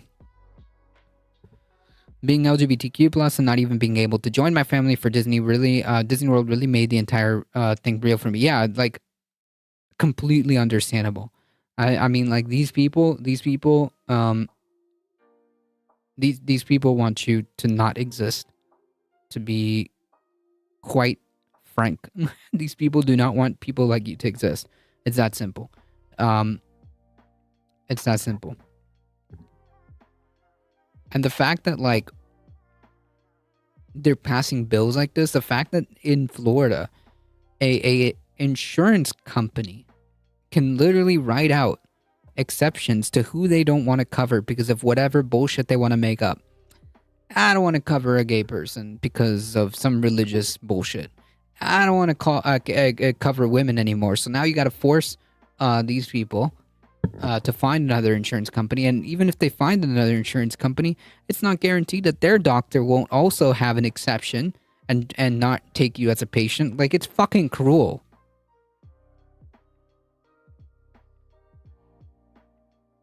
Hey, Memo, for the record, how's it going? It's fucking cruel and it's on purpose.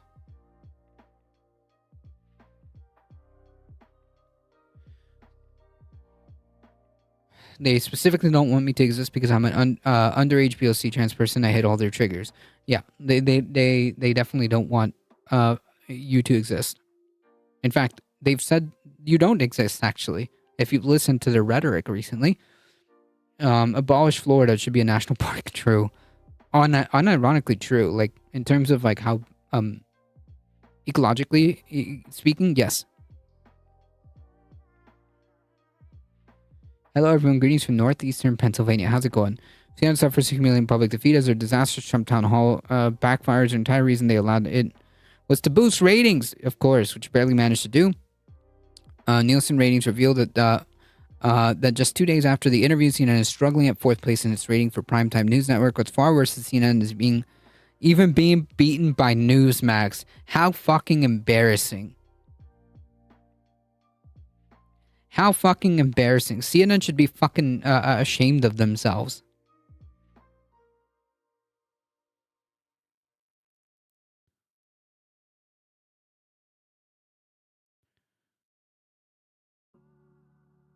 A phantom of moral corruption. Actually, sometimes I find it funny that grown men are scared of my can't open a jam jar. Yep. I just got here, you mentioned providers not taking patients. Yes, in the sense that Florida law would say that an insurance provider can carve out exceptions as long as they write it in their policy. Can carve out exceptions for religious exemptions, for religious beliefs, moral or ethical objections. They can literally say, I'm not covering X minority or X people. They can write into their policies, if you're gay, as long as it's written in the policy, if you're gay, we're not going to cover you. I mean, yeah, that's where we're at in Florida.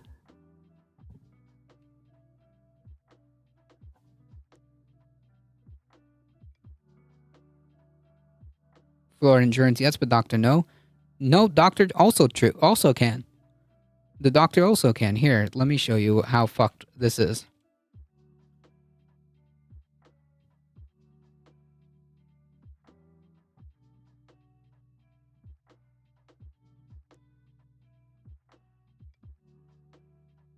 It's just so hard to keep up with, like, the bullshit that's going on.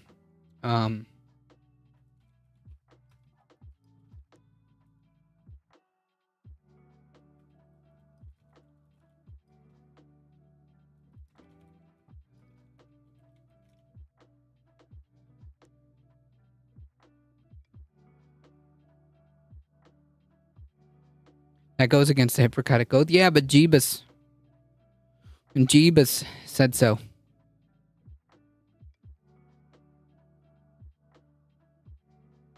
Do you think that these people have principles? No. No. It's not legal in Florida for doctors to deny health care to anyone if they feel like it. Florida governor has signed a bill that would give virtually any healthcare provider, including insurance companies, the right to deny care. The Florida Governor DeSantis signed this bill on Thursday that will allow doctors and health insurance companies to deny any care to anyone they want. Under the new law, a healthcare provider or health payor has the right to opt out of participation in or payment for healthcare services on the basis of a conscience-based objection, meaning moral, ethical, or religious beliefs. Providers of and insurance will face no consequences under this measure and will not be required to refer patients to a place that would provide the care that they needed. So not only are they giving you the finger on the way out, but they're not even like providing like an alternative to be like, listen, we're not going to accept any gay people, but you can go over here. Not even that. And like the whole problem with this whole thing is because it's Florida and there's a lot of like conservative there's a lot of conservatism. If like just I don't know, the two biggest insurance providers say, I don't know, we're not going to cover gay people anymore, you're fucked.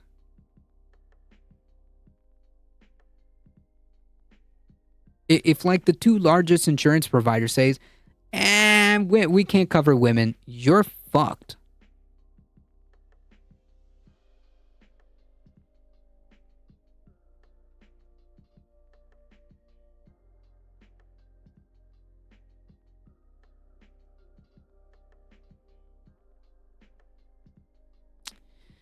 Yep. So that's the problem. If your job has one of these insurance companies, yeah, Lord, like you're gonna have to figure that one out, because who knows how that's gonna happen. Because like if a job uses an X insurance company and that insurance company has decided that they're not gonna serve an X group of people, but you're also as a company supposed to have everybody covered, because that's how you get like the whole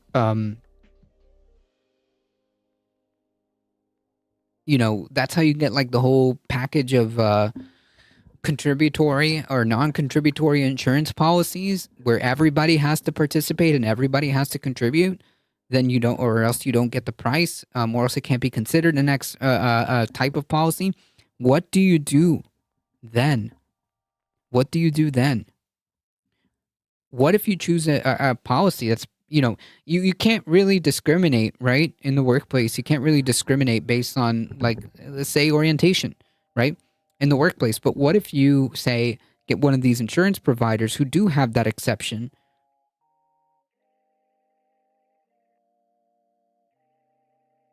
carved into their insurance policies? Now what?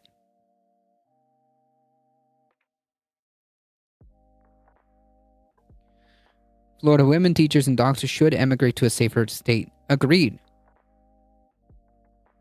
Heaven help us if COVID ever gets bad again. That would be, yep. That would be a federal lawsuit. Oh wait, the current Supreme Court. Right.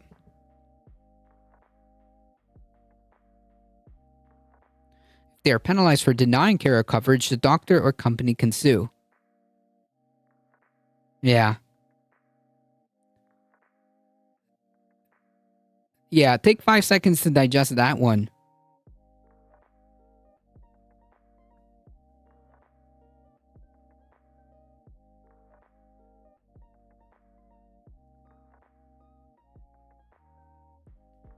So for some reason, there's a penalty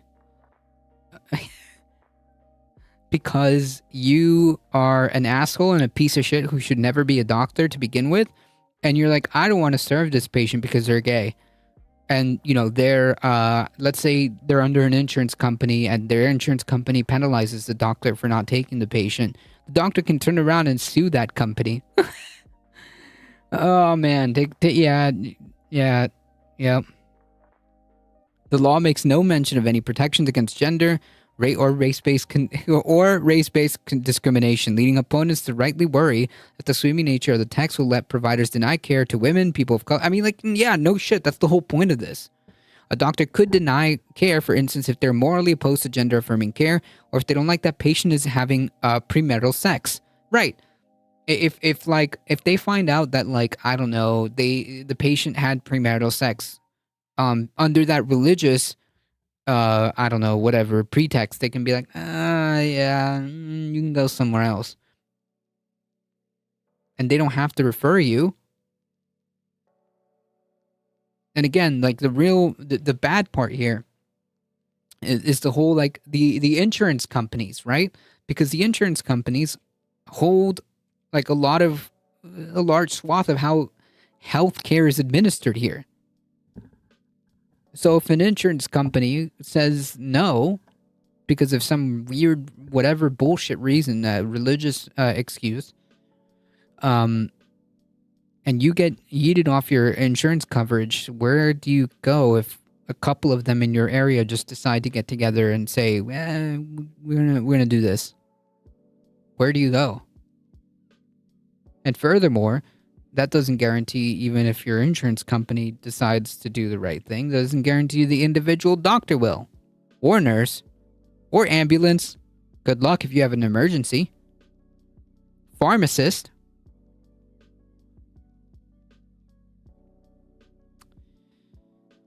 Yeah.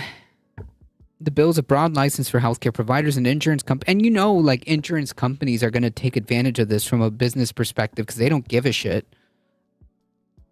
They don't give a shit. The only ethics that they're bound by is to produce profit for their shareholders. So, like, even if they don't give a shit, they'll absolutely use this to cut out and deny coverage to people, even though they shouldn't be allowed to do that. But, you know, whatever.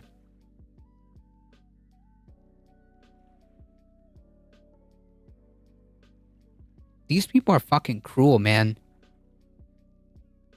These people are disgusting and cruel. Anyways. I can't think of a better training ground in the state of Florida, whatever, bullshit. Some Democrats question why lawmakers would allow DeSantis to take his attention away from being governor. Why are we signing off on allowing DeSantis the ability to not do his job? Well, because they don't give a shit. More fun Sunday for later. If you have time, Florida man living underwater breaks record, and maybe he's better off than being in Florida. True, I actually saw this. We'll see if we get to it. It's a good meme. DeSantis just rams through anything he wants to do. Yep, because he's backed by the Republican supermajority there.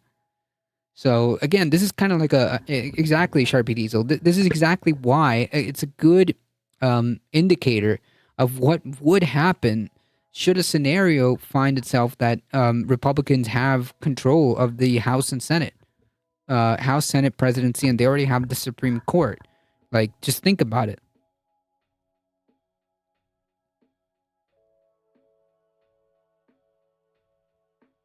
Yeah, correct. From gerrymandering, yes. So think about that, but like in the country. Can you imagine a national law saying that like insurance providers can deny coverage based on some bullshit? Given the fact that this country is on a for-profit system? I mean, like, it only takes a couple of like the biggest national like insurance companies to really fuck over a lot of people.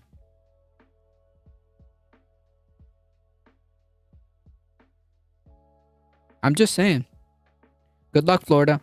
And this is a warning to the rest of the country too. This is what will be if you have somebody like this. Religious freedom, more like freedom to discriminate, right? If it's not too soon for me to bring this up, I know you're very good short cat video. Yeah, I don't know if we can get to it. It's already 7 o'clock. I'm be honest. DeSantis also signed a bill last week that would shield records related to his travel from public view. Why? Why? Wouldn't we be pushing for more transparency? Insurance companies are shit anyways. Healthcare for all. True. That should be the default position. Yeah, next time. Remind me next time, Michael Hassler. Like, yes, I agree. Medicare for all should be like the default position. I'm just saying that in the context that we're currently operating, it's gonna mess up even more people. And the principle of it is terrifying. It's terrifying. Because like I think he could, if there was a universal healthcare system, he would just write it into law.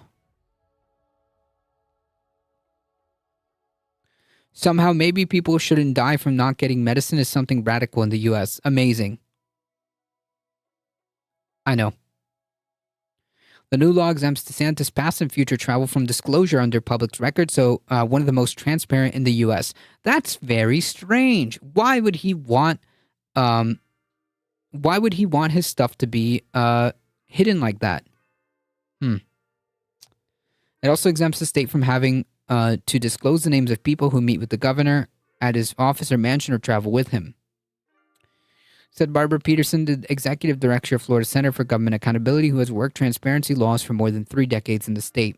Republican lawmakers in DeSantis have cited, quote, security concerns. Nice. To justify the law, but Democrats and transparency advocates have said it's a brazen effort to keep DeSantis' travel secret.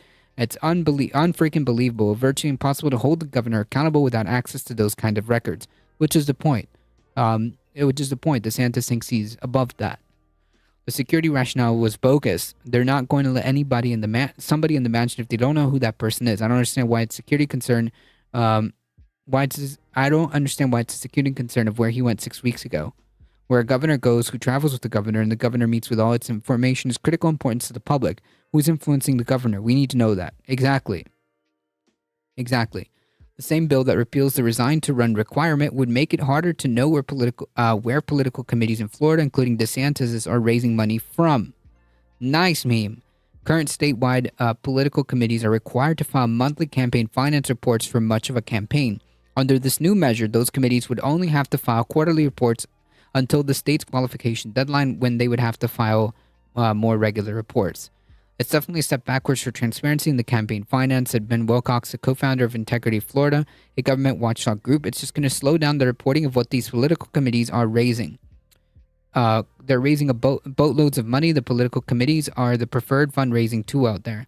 DeSantis recently moved to distance himself from from his political committee, which has about 86 million. According to Politico, the move prompted a speculation that the committee might attempt to transfer that money to a federal super PAC backing his presidential bid. Such a transfer may be legally questionable and would only be possible if DeSantis were unaffiliated with the political committee. It looks like they're laying the groundwork to transfer money to some sort of vehicle that would support his presidential run, said Stephen Spalding, a campaign finance expert at Common Cause, a government watchdog group. Again, what that again goes to show is how loose the coordination rules are and how they need to be strengthened, and existing rules need to be enforced. Right, which Republicans are trying to loosen them. Yeah, fascists don't want accountability. Correct. Watergate is trending because right wing says Trump's legal troubles are because Hillary Clinton started gossip and hoaxes. True. It's Hillary Clinton's fault. Facts. All right. In a good meme, Florida man has been living underwater and won't resurface even after breaking the record. A university professor broke a record for the longest living time underwater without depressurization this weekend at a Florida Keys Lodge for scuba divers.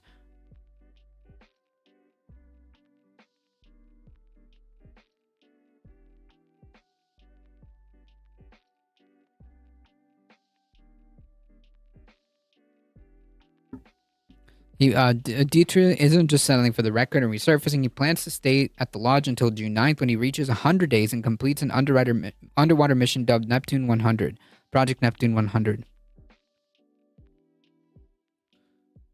Yeah, why would politicians tighten rules that would allow them to cheat? Exactly. I mean, I would be afraid if I lived in Florida. But yeah, anyways, this dude's gonna stay there until June. Oh man, that's pretty cool. I don't blame him. Yeah, he literally lives underwater.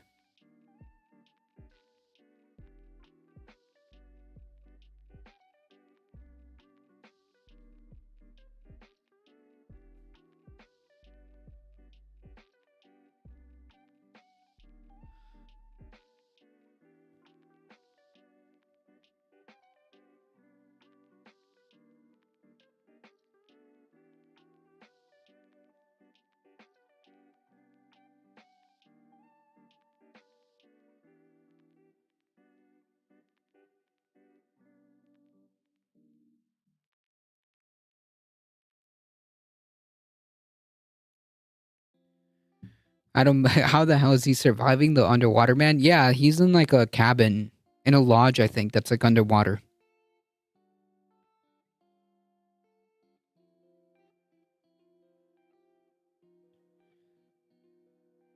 All right, folks, we got one more story. Chilling. I'm scared that if Republicans have their way, we will have sunset towns again. I mean, we got these people. And make no mistake, they still exist in some areas. Star. Chilling footage show white supremacist group Patriot Front marching through DC. Like, it's all good. I don't know. They must have had... It probably explained they must have had some kind of setup. The mission combines medical and ocean research along with education outreach and was organized by the Marine Development. One of the foundation, the owner of the habitat, his research includes daily experiment in physiology to monitor how the human body responds to long-term exposure to extreme pressure.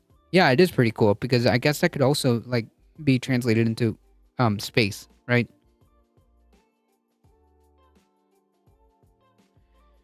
Members of the white supremacist group Patriot Front marched to Washington, D.C. on Sunday. Yesterday, the video of the group showed a pack of roughly 150 masked men in uniforms carrying upside-down American flags and shields. Police were seen escorting the right-wing, the Nazis. In a video of the demonstrations, hecklers could be heard taunting the marchers. The group has made previous appearances in Boston, Minneapolis, and Idaho, where 30 members were arrested inside a truck found with a plan to start a riot at a Pride event. The group, according to Southern Poverty Law Center, formed in 2017 after the infamous Unite the Right gathering of neo-Nazis in Charlottesville, where a member of the far-right group called Vanguard America ran over counter-protester Heather Heyer.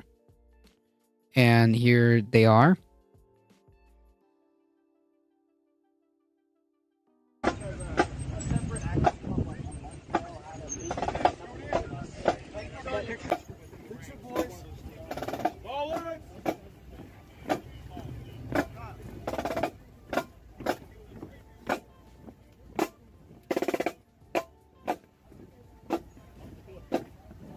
And if you think, this looks awfully familiar, if you're a student of history, like, damn, this looks awfully familiar.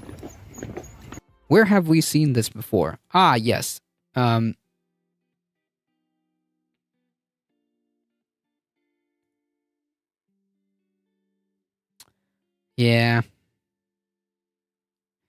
Yeah. Yeah.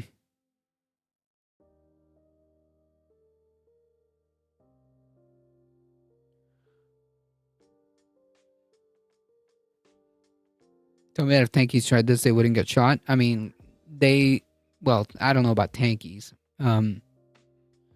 Given people like Caleb Maupin and whatnot, given their willingness to have this red-brown alliance, I don't know. I was having a bit of trouble paying attention to how the piece of shit who murdered Heather Heyer got punished. Yes, he did. Oh, sarcasm. Pfft. Ignore me then. Anyways, if you're a student of history and think, damn, I've seen this picture before. I think he went to jail. He went to jail.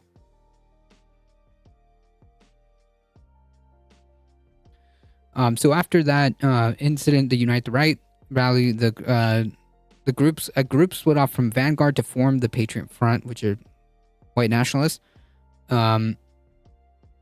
Patriot Front is an image-obsessed organization that rehabilitated explicitly fascist agenda of Vanguard America with garish patriotism.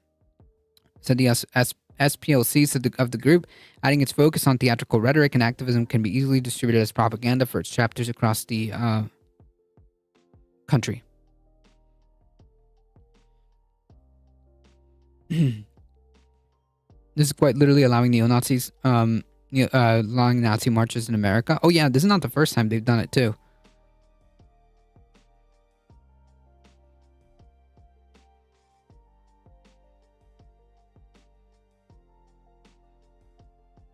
That's what I said. If you, this is the American Nazi Party, by the way, before the war.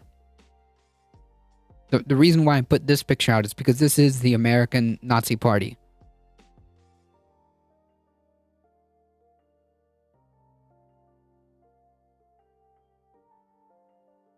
Yeah, that's the reason. I don't know. I didn't see the flag. Yeah, it's right here. Yeah, this is literally the American Nazi Party. So that's why I was like, if you've seen quite a bit of history, that might jump out at you. It did because these literally, this is literally the same. This is literally the same.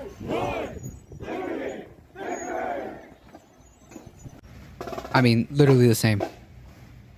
Literally the same.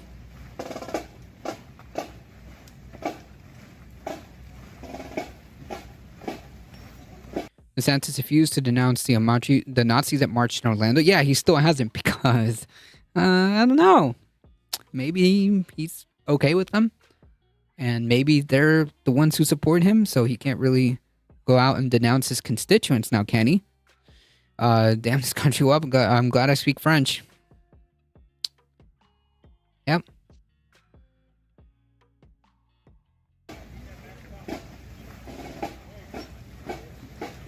It shouldn't be hard to be like, damn, Nazis bad, as it turns out. But wedge issue, unfortunately, work to radicalize people to dissent. Yep.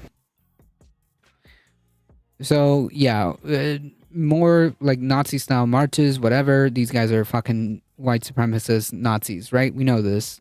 Not because we're making any magical assumptions, because they themselves have said so. You can watch their videos. You can watch their off-camera Sieg Heiling. This is not news. So, anyways, to point out, the whole point is to kind of go through the reason why I have this. It's because people who are supposed to be centrists, who only end up serving the far right,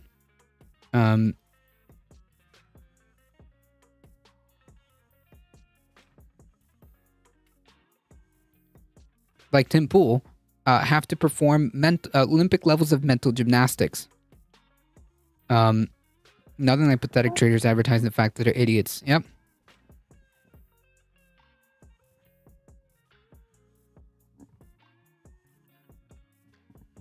It is a fascist tactic.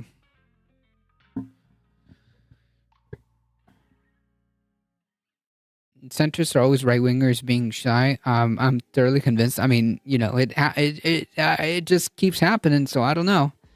Tim Pool tweeting literally a fucking conspiracy theory, calling these Nazis fucking feds because they wore blue and khakis like FBI do. So therefore, they're feds. Libs are fascist, and yeah, but this guy isn't even a lib. Okay, he's not even a liberal. So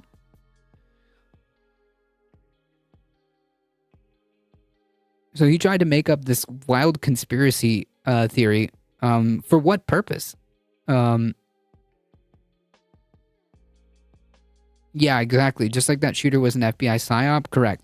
Like, for what purpose? Like, why is it just so hard to be like, hey, you know, maybe these fuckers aren't welcome.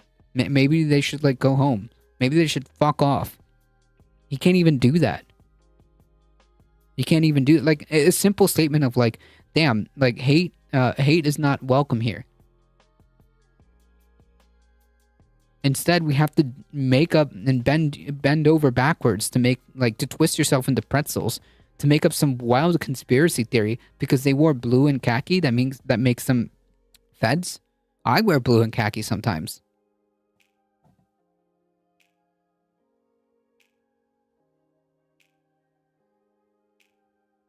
The tail's wagging the dog. Yep. I wouldn't be too unsure that a couple of feds were there in the crowd, not to spy, but because America has neo-Nazis. I mean, yeah. Maybe it's just for engagement or the fantasy is more palatable than reality. Nah, I think he knows.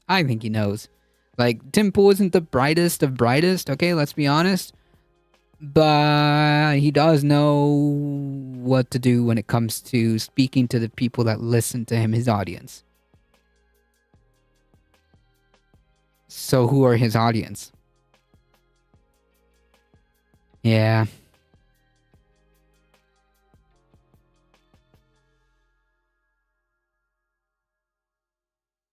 He knows who he's speaking to.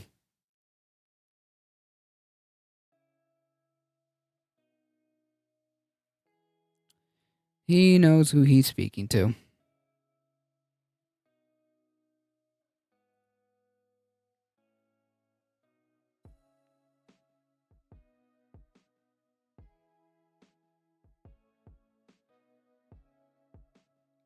Because, I mean, if you, like, unambiguously, the shooter was was a fucking Nazi, okay? This is not a secret. The evidence is overwhelming that he was a Nazi. This is not this is not like something that I'm like making up. The dude was a Nazi. He was a Nazi. He was a fucking Nazi, and listed Tim Pool as one of his influences. So instead of taking 5 seconds of introspection, saying, "Wait, what the fuck have I done?" Instead, we're out here fucking making wild conspiracy theories about an FBI psyop, all to defend this fucking Nazi. The same thing here with all these fucking Nazis marching. You had to make up some psyop? Why? Because he knows who he's talking to. He knows his audience.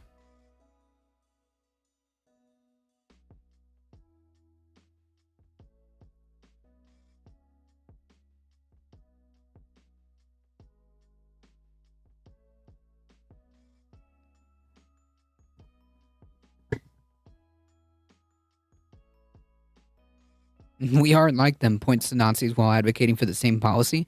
Yeah, but nowadays they can't even say that.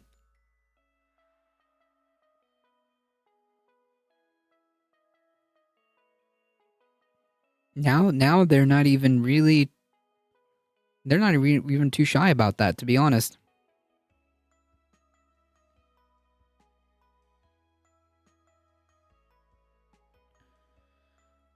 Because right-wing pundits are cowards? Nah. I mean, yeah, but Nazis are cowards. Nazis are cowards by definition. But yeah, no, it's about power. It's about power.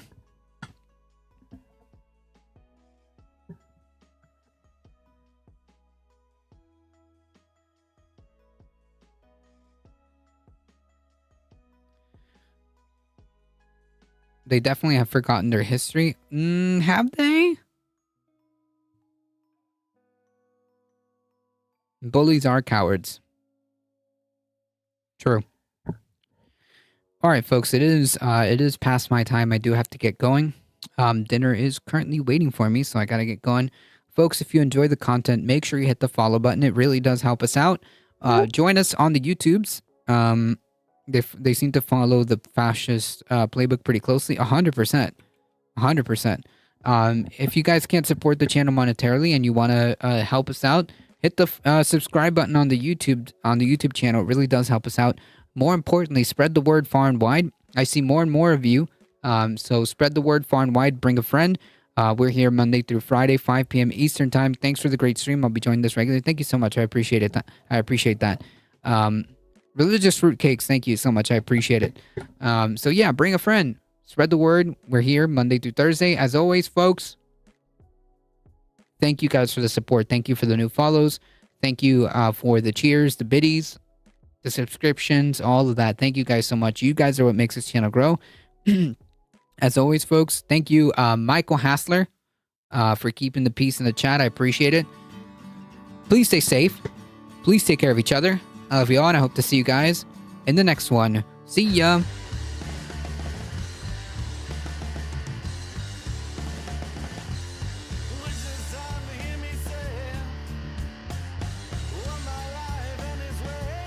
Alright, folks, we're heading out in 5, 4, 3, 2, 1. See ya.